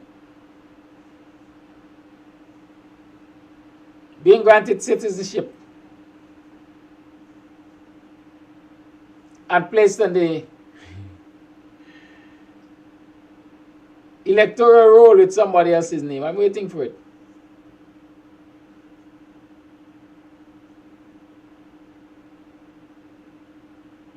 And so the issue is, like I said, in communities like Buxton and so on,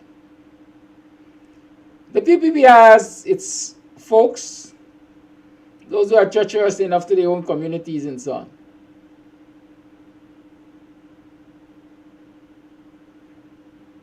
Right? Going around and collecting names of people who are deceased or overseas and are on the voters list.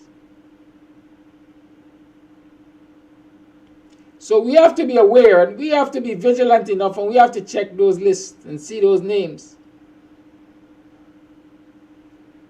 And start interrogating whether or not ID cards have been issued in those people's names.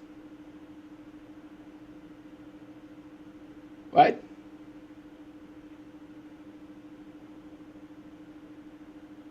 Show us.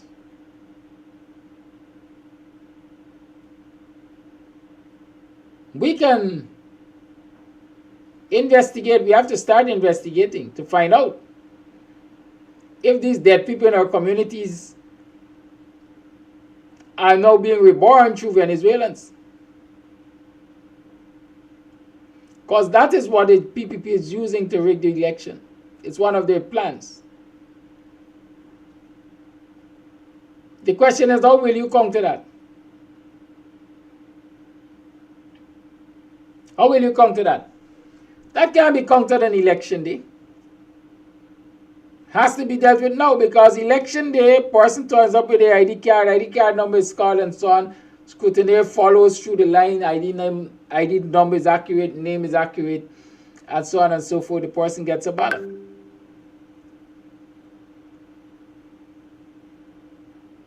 How do you counter that situation? You can't wait an election day. And so I'm saying that the existence of such a document is enough reason. I don't care if it's 1 or 100 or 100 million. There is enough reason, right, for the opposition parties, civil society, and all Guyanese, quite frankly, to really challenge the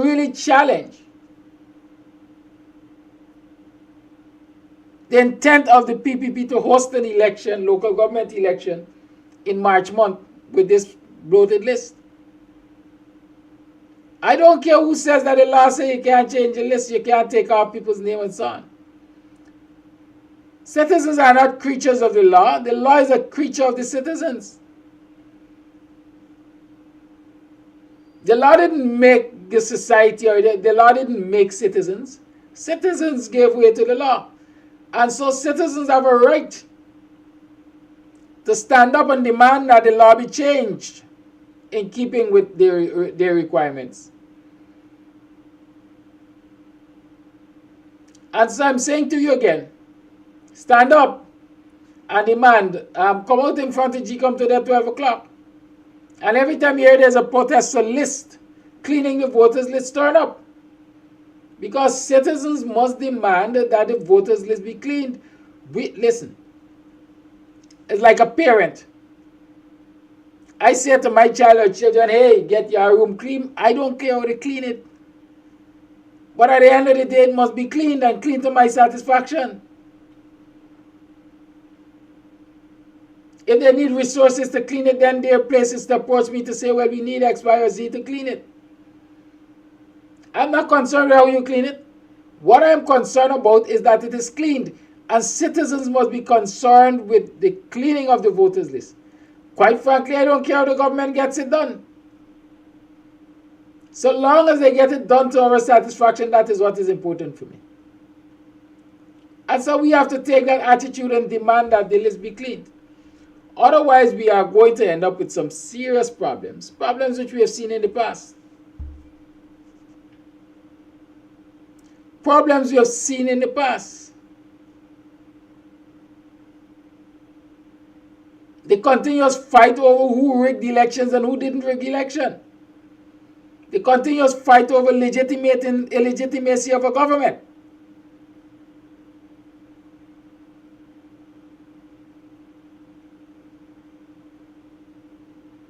And so I'm in total disagreement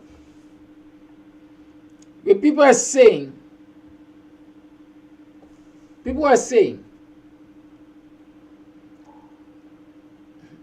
that the opposition must contest the local government elections. In order to protect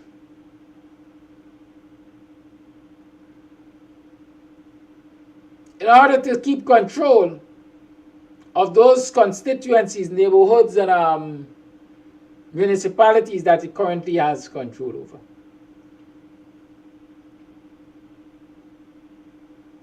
Quite frankly, I see it as a weak position. I see it as a position of weakness. I see it as a position of accepting, well, hey, we can't get the PPP to change this list. And so since we can't get them to change this list, we have to partake in this election to protect the gains which we have so far. Right? My position is a clean list or no election. And that's a position of strength for me. Because I will go all out. The opposition ought to go all out to ensure that no elections are held with this list.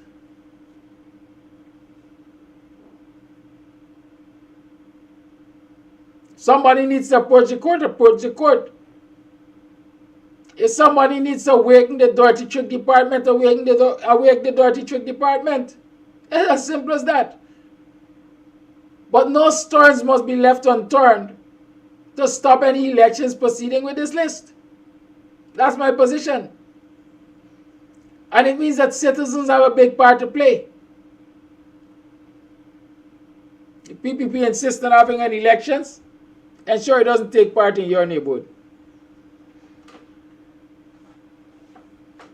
The PPP has an, we hear about the garrisons and so on in Jamaica. If they determine that an election is not to take place in their borough or their garrison, whatever they call it, how does it happen?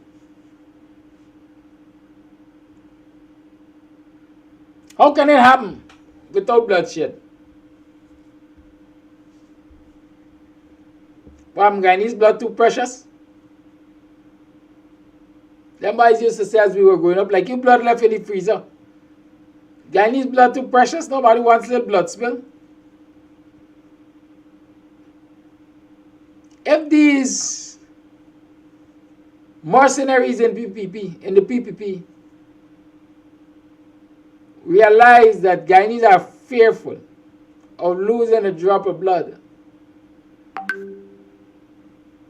to defend their democratic rights, then they will continue to walk all over it.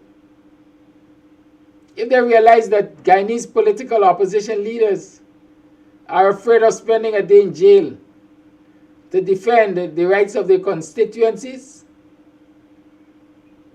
then they will continue to do as they like. And I think that is what we're seeing here.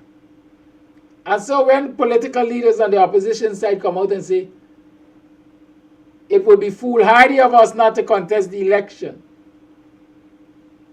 because then we will lose control of the neighborhoods and municipalities and so on that we take control of. I think it is foolhardy to contest the election for that reason.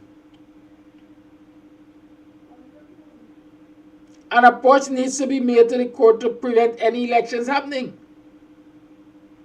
And so you're not forced to contest an election on the duress or unsuitable, unfair conditions. But a lot of people like to act after the fact. What are you going to do? Contest the election and then claim that it was rigged and then do an election petition? I would try stopping the election first, by the hook or the crook. By the hook or the crook. You have to be prepared to fight for what you believe in. And don't tell me you're taking the easy way out. I will contest the election because I got gains to protect. You got no gains to protect. You are already fighting a losing cause because the PPP has already rigged the list. They continue to rig the list. And so if they want you to lose those neighborhoods and municipalities, you will lose them anyhow.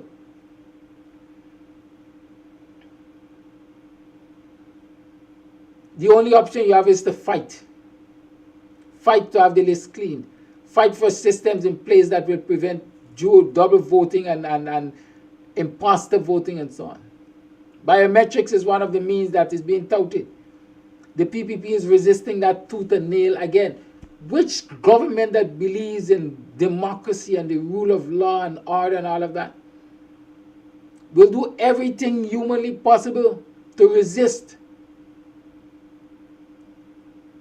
fair and credible elections. From the time you realize that government is objecting to everything you do to ensure the election is fair and credible, you know something is afoot. And so you should want to dig in your heels and fight harder. But no. We're having this situation where people are telling you about, they don't want to lose the gains that they have. What gains you have got? What gains do you have?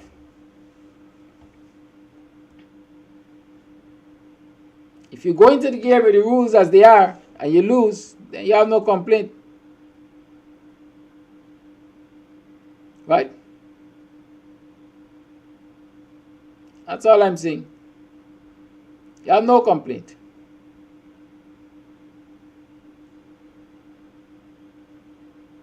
It's now 4 minutes past 8 o'clock.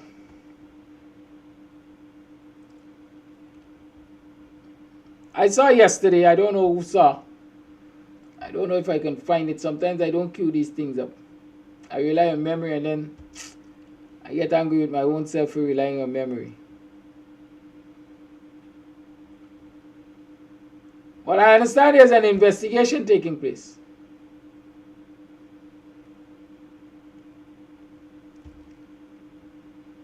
In a matter of a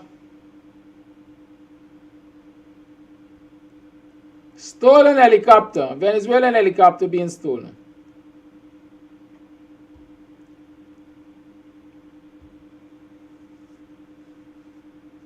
And as the investigation is proceeding, it was revealed that the helicopter was at one time parked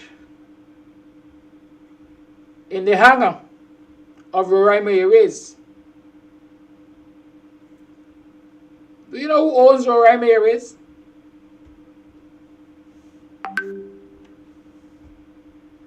Huh?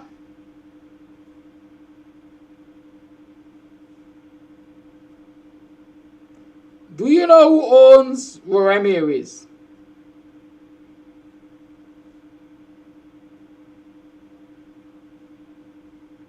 In case you don't, let me remind you that it's Jerry Gavayo.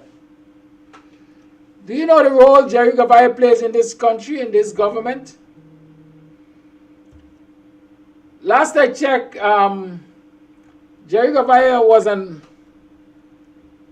is an advisor to a Fanali government on national security. Now, in which decent country, which respectable government would have as their security advisor, national security advisor, a man who cannot even determine that he is custodian of a stolen helicopter, or that his company is custodian of a stolen helicopter? I don't want to know who steal it. I don't want to know for what reason they steal it. I don't want to know if it was sold to Roraima Airways. All I know is that from the findings so far as the investigations are proceeding, a stolen helicopter was housed in the hangar of Jerry Gavayo for an extended period of time. I am sure Jerry Gavayo must have inquired about that helicopter. Why is it there? Who are the owners? How did it get here? And so now that it has come to the fore that this stolen helicopter was at Jerry Gavayo's hangar, Jerry Gavayo could be held accountable, or certainly has found himself entangled with a stolen helicopter from the Venezuelan military. Are we going to see the removal of Jerry Gavayo as a national security advisor? Because in other in other territories, it would have been done forthwith. You can't secure your hangar. You can't gather information enough to know that you have a stolen helicopter in your hangar. How can you got information enough to give good security advice to the government of Guyana? Right?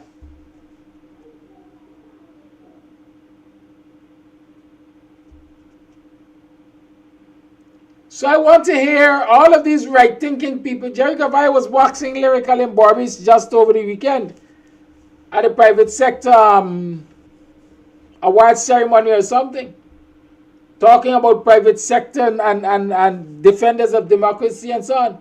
Let me see the private sector defend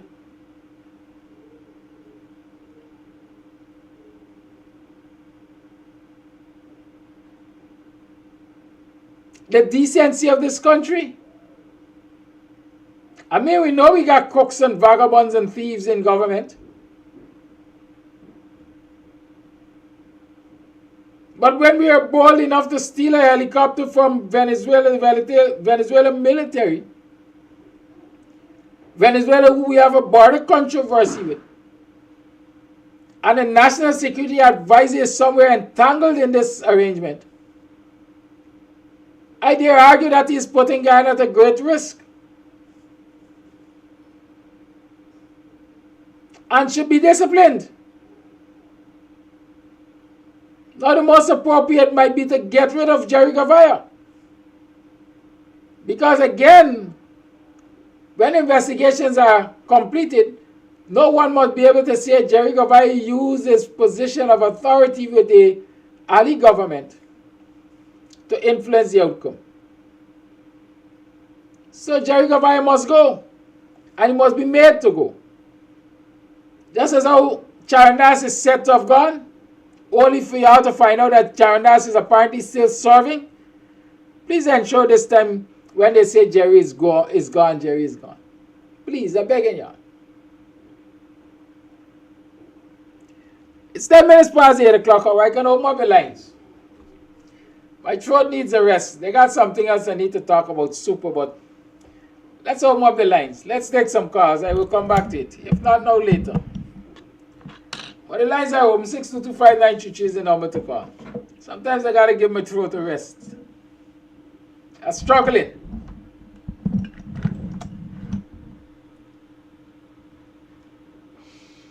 Six two two 5933 is the number to call. Call and tell me if you know of other Venezuelans with Guyanese ID cards.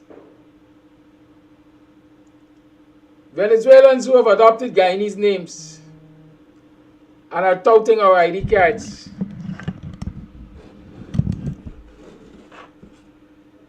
Kadaki. Call it live. Good morning. Morning, Kadaki. Morning, Guyana. Now, if we know in Guyana, with all the investigation that has taken place, did any of them come to any conclusion? We talk about Chandra Ras, Jerry Govaya, BASCOM, all the other important investigations. None have came to fruition, or none have come to any set of conclusion.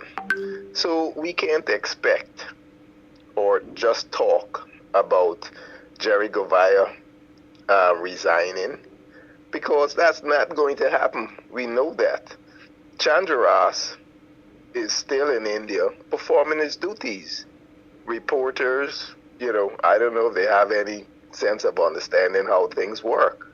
Why don't they ask the government of this situation, but nothing happens in Guyana? It seems like, the reporters, the TV, everybody goes along with the government. So I do not expect anything to come of it, because that's Guyana MO.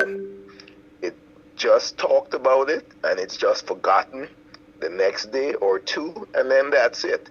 We've got MPs who are shadow ministers to this illegal government, but we hear nothing from them. So it just seems like you guys are on cruise control. Nothing is going to get done, and all we do is talk about it each day. I do agree with your stance in reference to not participating in local government election. It should be brought up. I mean, why even go? when we know what the outcome is going to be. And as I've stated before, Aubrey Norton have backpedaled in his stance in calling this government illegal, even talking about president and vice president and talking about Mr. Come on, these people do not even warrant being called Mr. Just call them by their regular name. You ain't got to say President Ali. You just got to say Ali or Nandalal. Come on. What respect are we showing these people when they show us none? So we've got to be sick in our friggin' mind as African Guyanese to show these Koli people respect. And that's my take. Thank you for your call.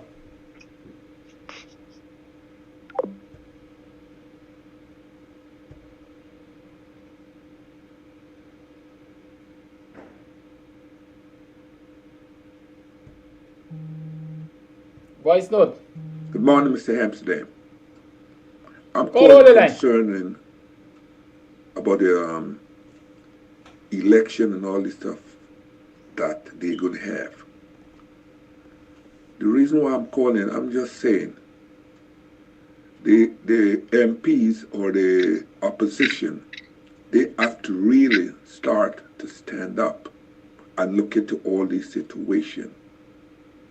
For example, the Venezuelans that are coming through the border, they need to set up a strong border in Guyana between the Venezuelans and the Guyanese border.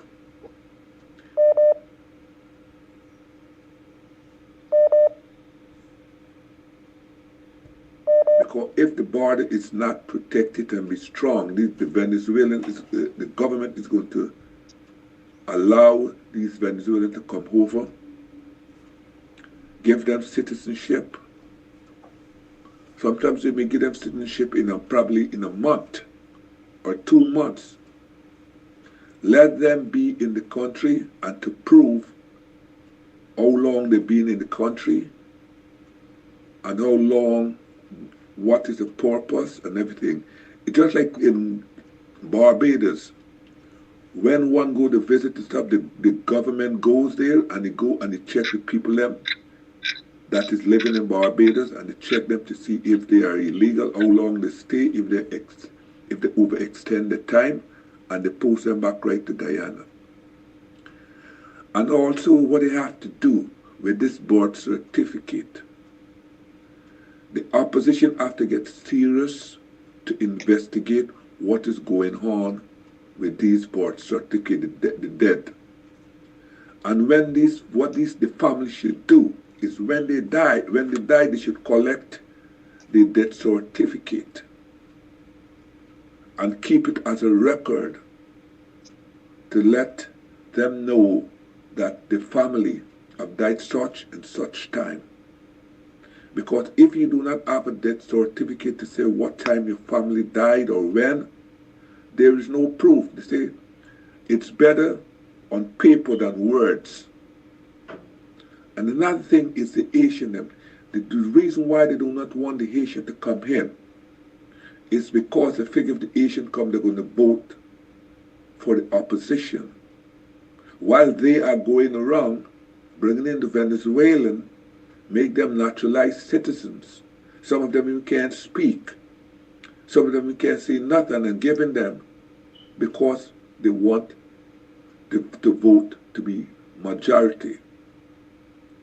So these police or the immigration office and after they should get an immigration officer that would go around in the country and check these Venezuelan people to know when they come, pick them up and carry them.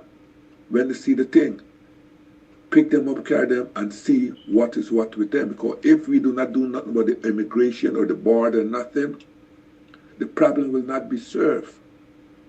And that is my comment. That's all they have to do. But instead of that, everyone is sitting and talking about the Venezuelan coming in and do this. But when the Asian coming in, the PPP, they go and they try to investigate and do all kinds of stuff to make sure that They know stay in the country. They don't even want to let them stay in like 6 months or nothing. So something has to be done with the immigration. If not, you got to have an international something to investigate what is going on into these register office, into immigration office, and also let the State Department get involved to let them know when these people leave America and come, or if they ever leave, and the Canadian State Department, it have to start with that also. If not, the PPP will always rig the election to win.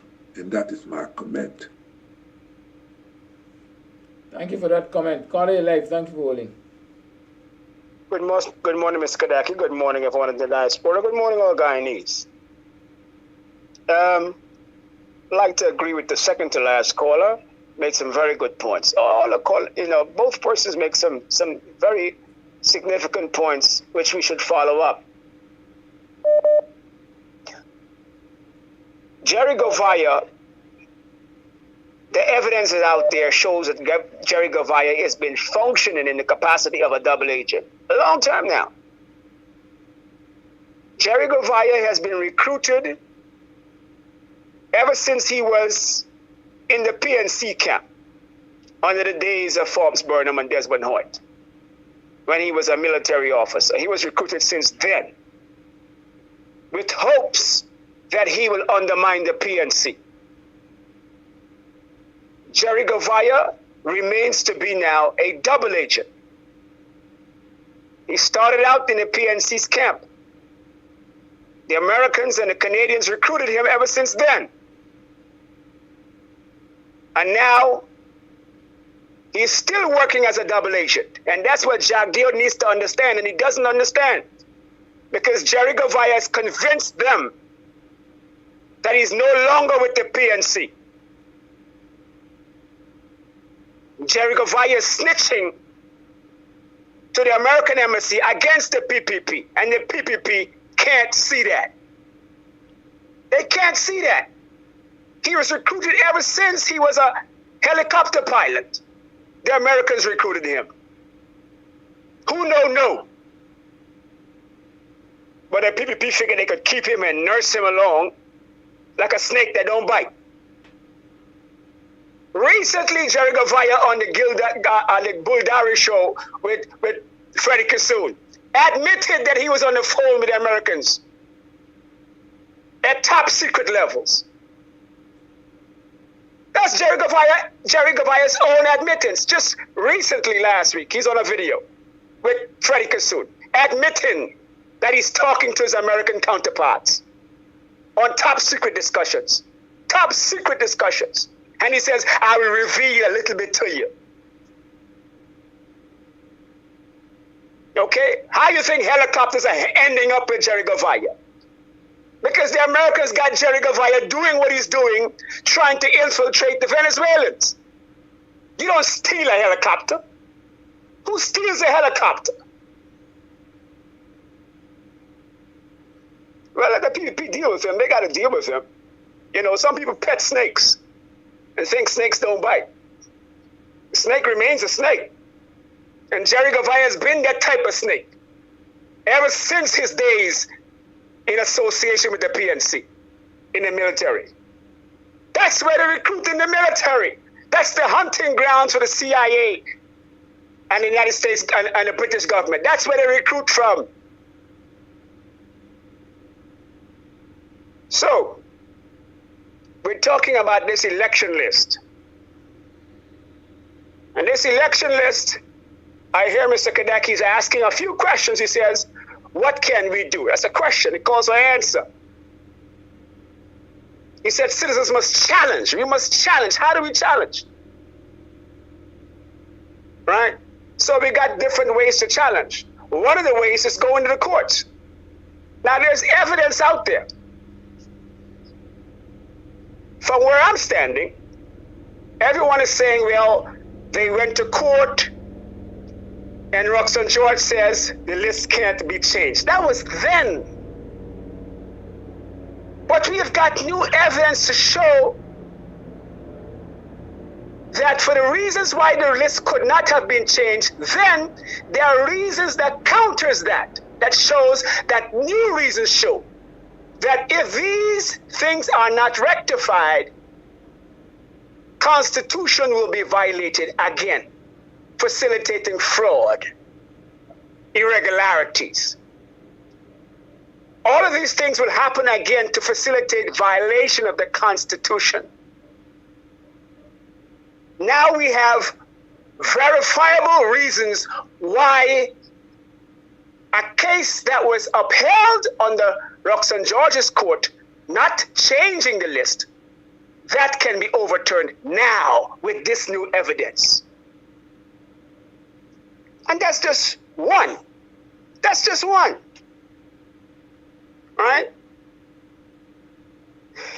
This whole issue about the integrity of security, persons coming in from Pakistan and Venezuela and all over the place.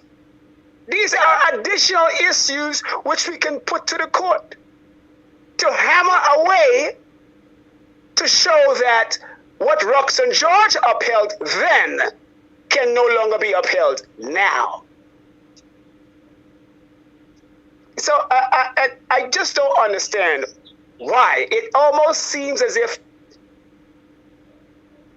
someone is trying to sabotage this whole thing. I don't understand how we can't get into court as yet. Right? I mean, it makes you, because when you come to that conclusion, you have to ask yourself, what's stopping us? Okay, what's stopping us? So I just wanted to say that Mr. Kadaki asked the question, and I know that the APNU AFC has a battalion of lawyers. There are lawyers in the United States, in Canada, who are part of the Commonwealth, the British Commonwealth, in the Caribbean, Guyanese lawyers who can pitch in to help this argument. The Guyana Bar Association, Pauline Chase, she's so concerned about the rule of law. And the Bar Association, I can't see how we could have such a crisis. And the Guyana Bar Association is conspicuously quiet on this issue. I don't understand. It's very disturbing when you think about it. Now, lastly, this might be a little bit off, but I just want to touch on this while we're on it.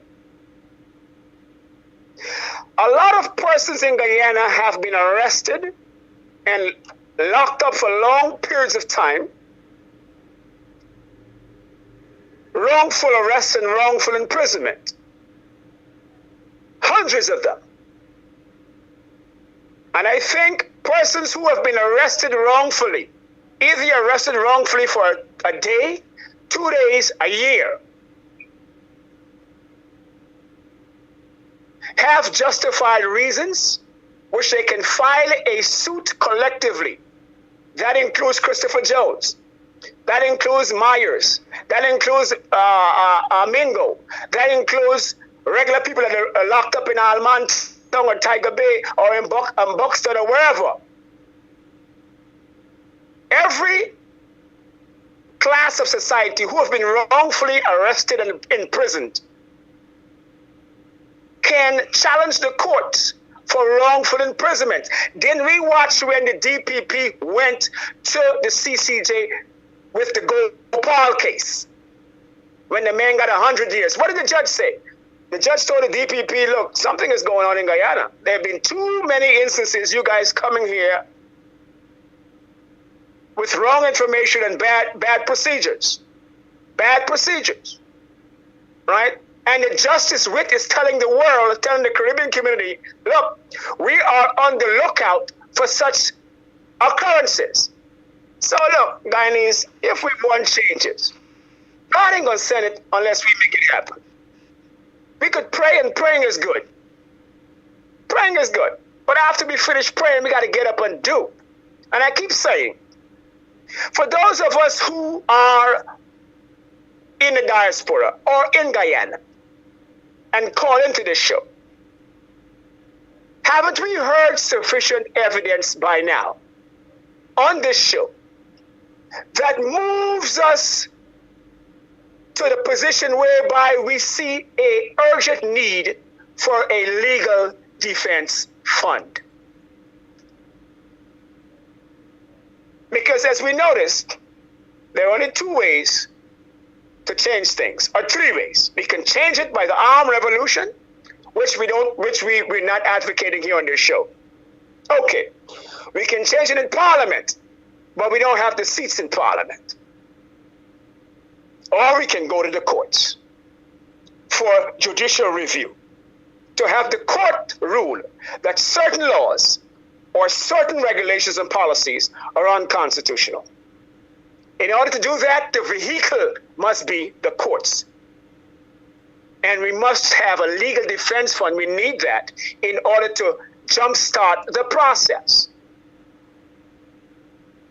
It don't take 200 people. All it takes is 4 or 5 of us willing to brainstorm on these things. And then we can build momentum.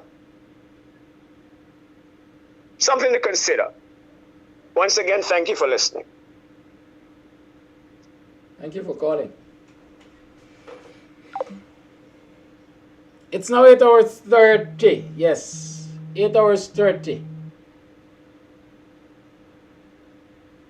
There's a voice note I want to play. It's not loading. Call live. Good morning. Good morning. Blessings to you. It's been a while. Welcome back. To you and your viewers. Hello. Good morning. Good morning. Welcome back. Yeah, I took a little bit of a break, my dear brother. You know, mental health and well-being is very critically important, especially when you're doing this type of work. And I think I was getting so emotionally invested in the concerns and the care of my people back home that I think it just totally got me a little, you know, out of place in terms of my mental health. And I needed to take a step back. But I'm very happy to be calling into your show. Season greetings. I miss you guys. I've been very much quietly listening, but certainly not participating actively. I just wanted to make a couple of points this morning. It is important.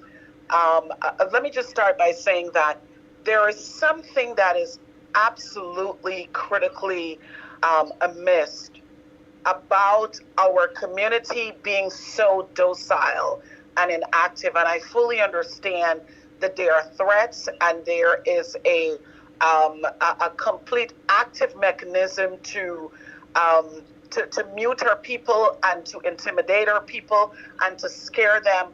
But we must still continue in this struggle, and we must know that we're not alone.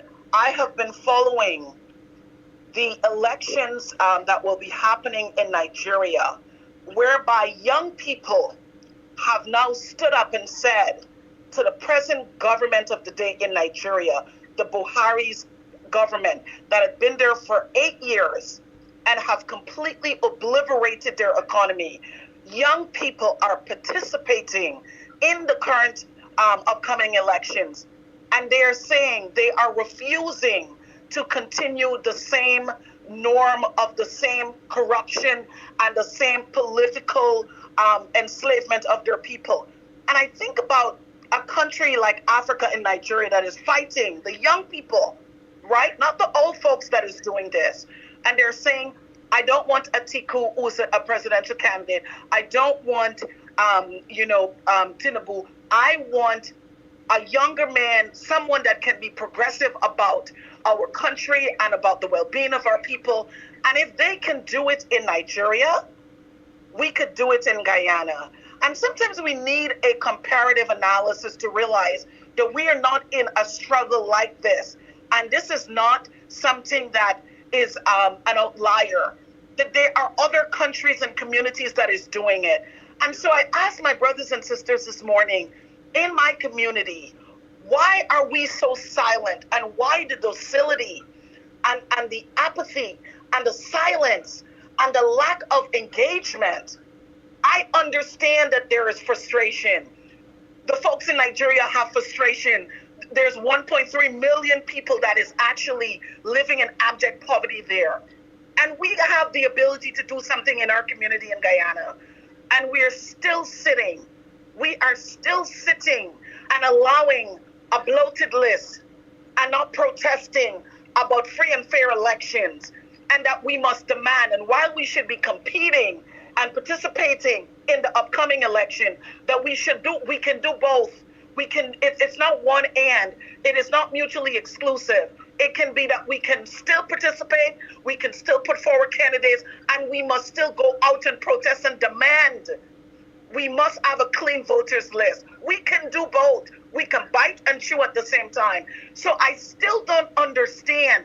And perhaps we have not gotten to the brink of desperation, and we have not gotten to the brink of our frustration, that we will still continue to sit there and allow a government, an illegal government, an installed government, to continue to suppress, oppress, and marginalize us.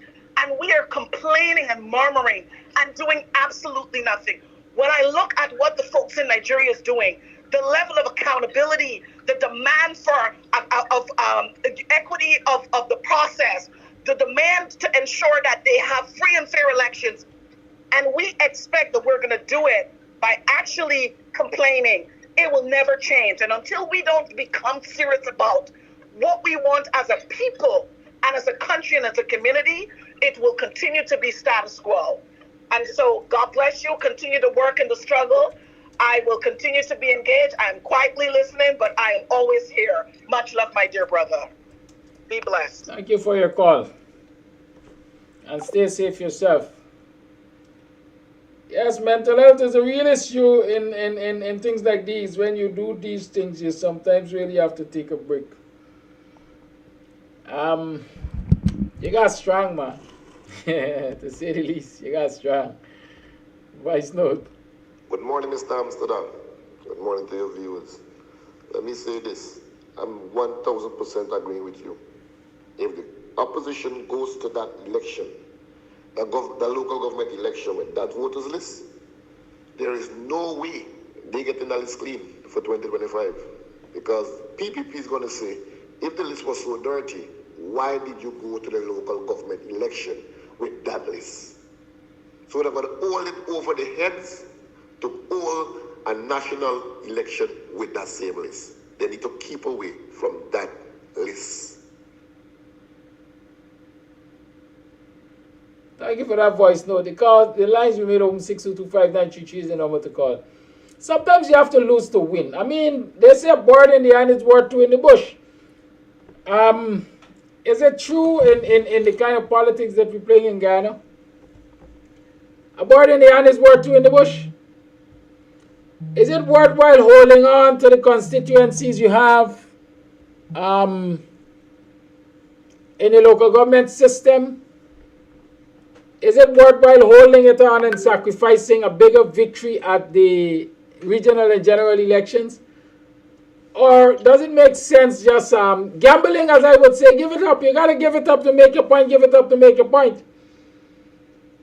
And continue to struggle for a clean voters list in the general and national elections. But I'm not as experienced as most of the people involved in the political sceneries of Guyana right now. So maybe I have to be guided by their wisdom. Caller, you're live. Good morning. Bless, good morning, Brother Kadaki. Good morning to all the viewers and listeners. Brother Coffee mentioned three scenarios of resistance.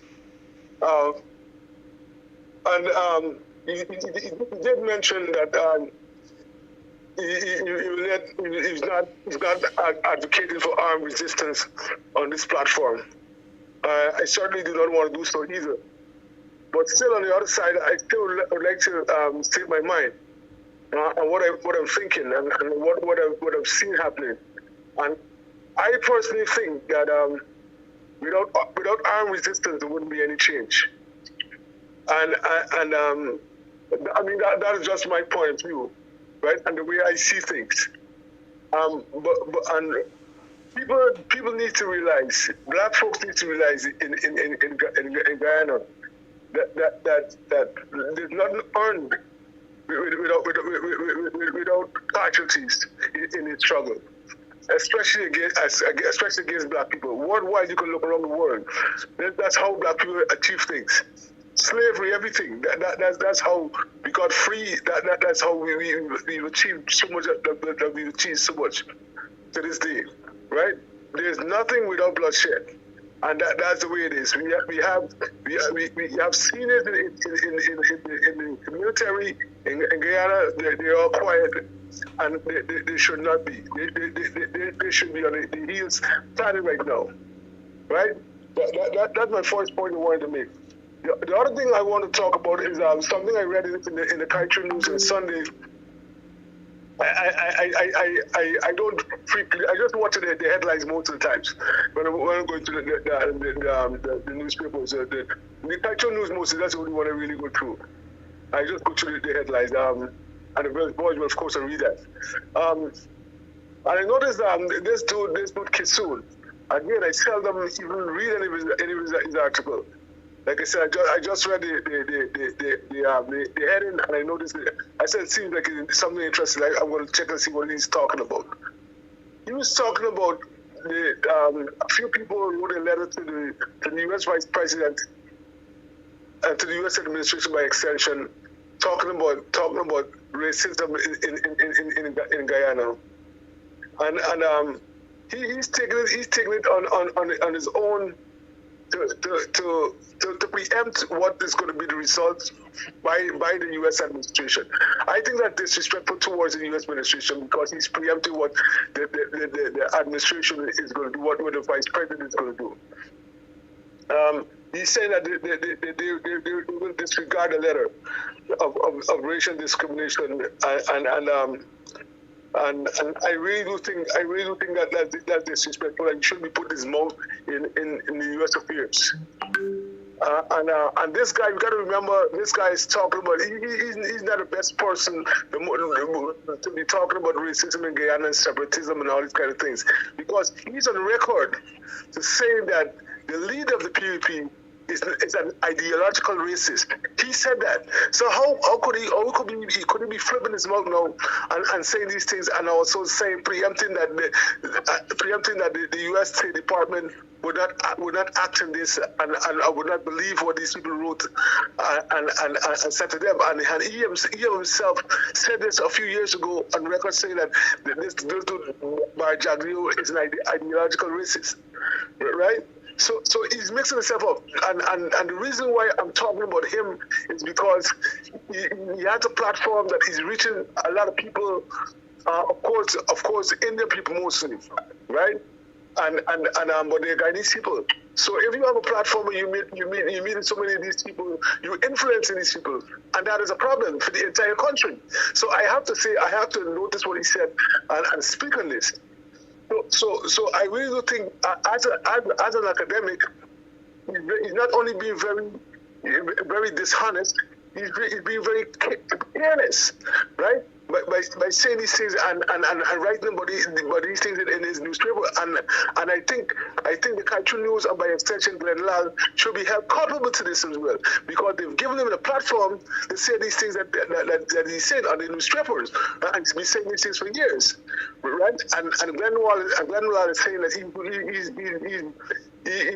doing the opposite. So everything is kind of mixed up here, right? So I really do think that this dude Kisoon, I really do think that either he's losing his intelligence, if he had any at all, right? Or he's just straight right dishonest, and he's a scam. That's what I think. And Guyanese term, he's straight right dishonest crab dog. That's how I look at it. So that's why I think this morning. Thank you. Thank you for your call. The likes of Freddie Kisoon. Freddie Kisoon is not a dunce.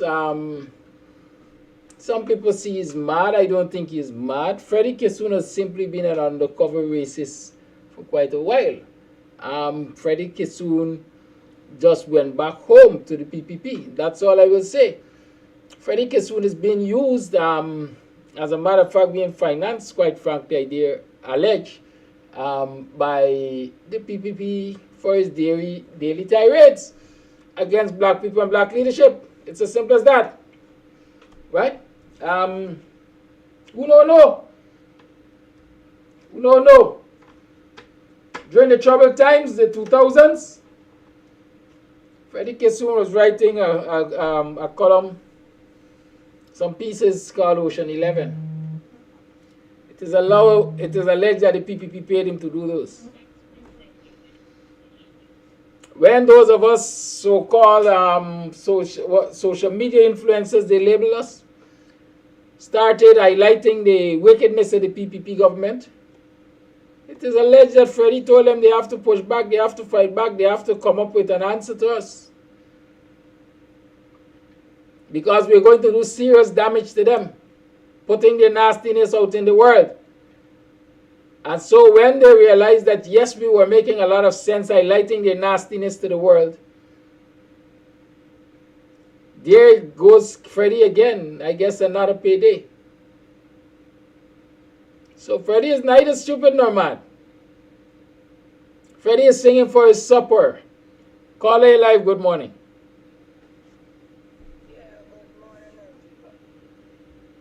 And respect all the comments that came before my own. This thing, you know, people, there are certain people that people like to talk. And they get an adrenaline rush. Then you take them and make them the center of the topic or the top of the topic or however you want to put them. But when you listen to Freddie Kissoon and you start Freddie Kissoon, so it shows the persons who brings up things like Freddie Kissoon and most of the PPP regime that they're thinking like mine, think alike. And once you're thinking alike, they show the type of consciousness you're at. Because I like me. I already has a show. I've never really, when I go running through Facebook and I see the show, I just pass. I don't even pay many mind to let me device take on it. Now coming back to this thing with Jerry Govayo. Go back into history, you know the type of person that he is. And with what that caller said earlier, that is so true. But when you see people do things, I like, oh, he had a helicopter or whatever he had in his hangar, and he didn't know. It shows the type of person he is. Because if he had come from a good upbringing, where his parents stuck out for honesty, you go to school, you can't bring home a pencil in your bag and let your parents see and they didn't buy it. At least my parents, that was it. You can't bring home a pencil. You can't bring home a book that your name wasn't written on the edge. Even at the exercise book, your name used to be written on the edge. Anyway, you had to report. And if you grow up from small, doing these petty crimes like carrying a thing and down, as you get older, a thing like a helicopter, so all the world, you would never know that it does not concern you. Because you start with the small things and then you end up to the big things. And another thing, when they are doing these things, you know, people don't understand. These new media houses like Credible Sources, you, Kadak, you and all these people that are noting these crimes that are coming up because of the palm top and the whirling your hand with the palm top. It is skinning up the PPP more and more. And when the installed PPP does things, and it goes out into the outer world, they don't know what is being taken out from those things and what is being left. What is being is like when you put thing in a bottle and you're spinning it, forget how cold. This is going on. And everything that comes up. So now something pop up, blam, it gone. These people got the people who are deciphering it overseas. So the PPP could continue doing what they want to do. Now when it comes to that ID card, that shows quite clearly what is going on in Guyana. Because with the ID card, it tells a broad statement. And we have got to do all we could do with this election and upcoming elections. And I had done a list of guidelines for a good election. A man lating on it. When a person dies, the registry should have, when you go to register the death of the person, you take the ID card, you copy off all the information that is needed for the person. And there should be like this paper that they give them with the death, they got the death certificate, and they get this paper with it. And the paper should have got a life of at least 2 years. That from the time you issue that paper, 2 years after, you're supposed to clear off all this person business. And on the 2 years, everything must be finished. If you had wanted this thing to be extended, you got to go to court and get an extension to last another 1 year. And on receipt, when you give the person that paper to go along with the death certificate, that ID card should have been destroyed in a dice shredder in front of the presenting person. And if you do something like that, you know this person is finished with. And if you had proper guidelines, even onto the ID cards that they give out, when you go to the poll station and you present that thing what they got for ID card with a clouded picture, you, the people who working on election day, cannot really discern the picture. You can't discern the picture. When they flash the picture to you, the party people, observers, you can't say, well, yes, this picture is cat and this picture is dog. It is a muffled picture. And I think it's time that Guyana should have an ID card for voting. And on that ID card, at least the front must got the person face and the back could got the balance information that is needed. The front must got the face and the number. And at the back, got your particulars, your name, your date of birth, and the number must be at the back. But the whole front of the card should be the person picture. So as soon as the person walk in and present the ID card, you don't got to search to see who the person is. But that is what's going on. Now, Kadaki, I wonder if we could protest today because over by me it is very cloudy. So I'd like to know if we're doing any protest today. And number two, please remember my birthday is on the 8th of next month. You know the barn? Hello? Hello? Yes.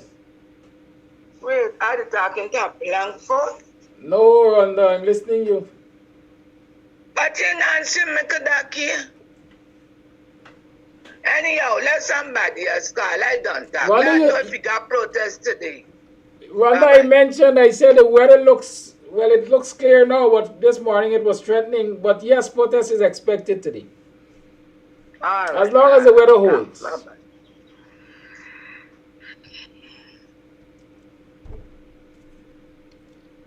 The lines remain open. 6225933 is the number to call. Voice note. Thank you, Ducky. Good morning, viewers.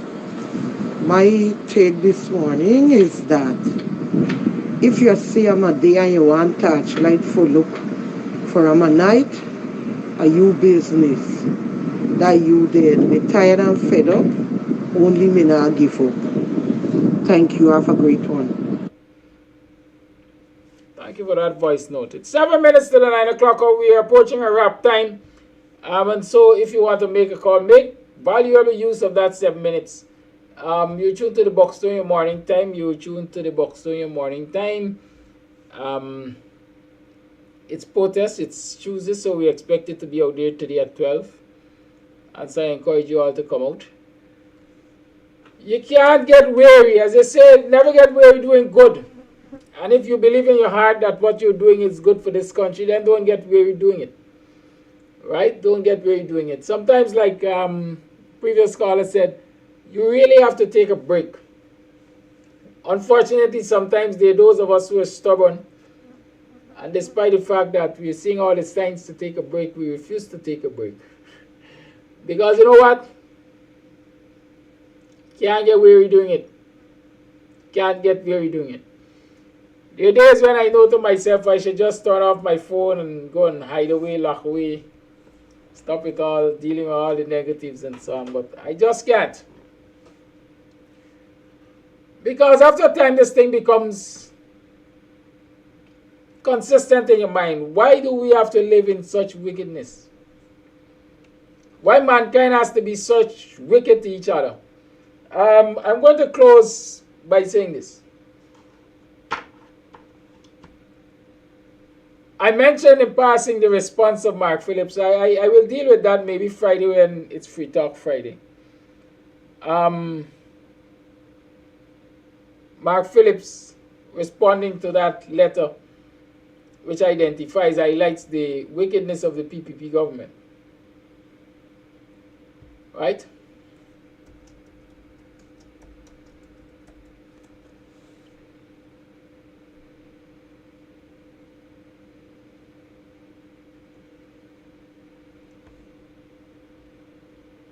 I also mentioned, well, in the Mocha issue, the claim is that, listen, the people whose homes are being broken down in Mocha are just about a couple of them because they're in the part of the road. Have you stopped to pay attention to the fact that it's only through black communities roads can pass? Huh? Have you recognized that? Only through black communities roads can pass. So they had this issue and still have this issue, I think, with the people at West La Penitence, Pontrench Dam as we call it, or Pontrench, where they had to remove, and they are still working on removing all of those people there for roads to pass. They're removing people in Mocha for roads to pass. On the west side, I understand they're removing people for roads to pass. And one of the aggravating things is, you know they say you bite off more than you can chew, or you take more than you need. Gluttony, you take more than you need. This administration is not taking just enough for the road and its buffer zone, but they're taking more than enough for the road and its buffer zone in African Guyanese communities. And 2 mornings after, what you find happening? The very lands that they took away from people, they're giving to their friends and cronies. Because wherever roads pass, economic activities increase. Economic value goes up. And so no black people ain't deserve anything that is good. We're going to either buy them out or force them out. But the likes of Mark Phillips, because they get to drink soup, don't see that as a problem. They tell you about 20% of African Guyanese benefiting from money given out in sugar industry. What happened to the rest? I'm going to repeat it here. The likes of Mark Phillips have to praise the PPP.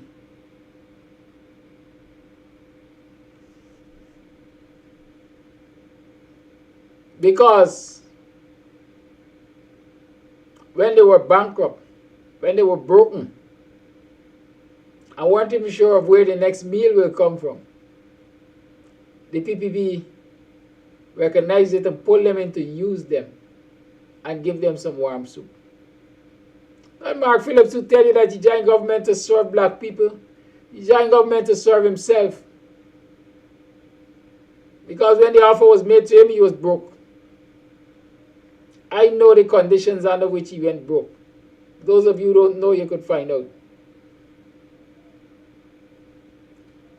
It's now 2 minutes to the 8 o'clock hour.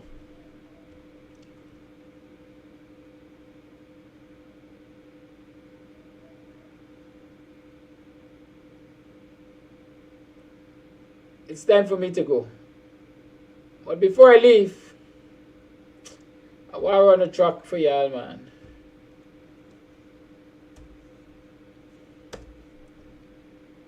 The one that came to mind is they never want to see me strive.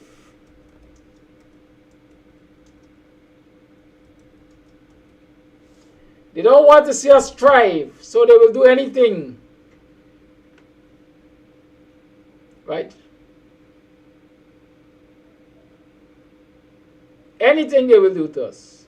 Because they don't want to see us thrive.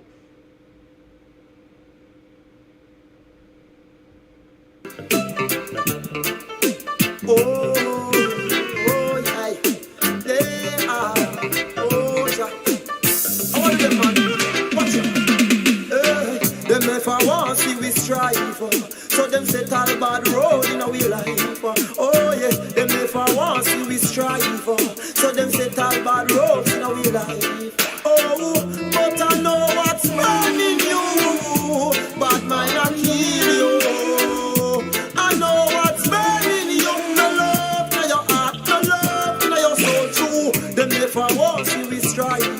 So them set all bad road in our life. Oh Jah, them never want see we strive. So them set all bad road in our life. We attack to EXXON government, me tell no chief of staff. Look how much ghetto you dead in the ghetto what they dark. Suffering children on the street at night. Abuse them for their culture and their equal rights. Jah, see, I know what I want. Cause for the redemption they go chanting, you know. And in a Babylon no youth now go. Oh, but I know what's burning you. Bad mind I kill you. I know what's burning you. No love not in your heart, no love not in your soul true. Them never want see we strive. So them set all bad road in our life. Oh Jah, them never want see we strive. So them set all bad road in our life. But Emperor Selassie I guide and protect. No Babylon can bust Rasta bet. Cause in the Gideon, no for them going to sweat. Revolution just start, who know no hear nothing yet. I'm a Gideon soldier, come make we march. Light up it torch when the take on my back. The whole of King's House policeman, them dead off. Go tell the Prime Minister at Jamaica house we want. Rolling with fire from we eyes. Now come here so under no fast disguise. Revolution of his start, we got blood in our eye. We got the ghetto youth, them and them only a pretend. Election a come, them full of beer promising. But youth they are just to burn them skin. Them dwell down in a vanity, corruption and sin. And yam them bloody meat and don't want hear licking. But Jah, I know everything ain't what I want. Oh, them never want see we strive. So them set all bad road in our life. Oh Jah, them never want see we strive. So them set all bad road in the life. I say oh yeah, I say whoa oh Jah, I say yeah, oh Jah, I say whoa yeah Jah. Oh, them never want see me strive. So them set all bad road in our life. Oh yeah, them never want see me strive. So them set all bad road in our life. Watch we are juggle in a the Gideon and still firm. Enough more things to learn. Watch we are juggle in a the Gideon and still firm. Cause many more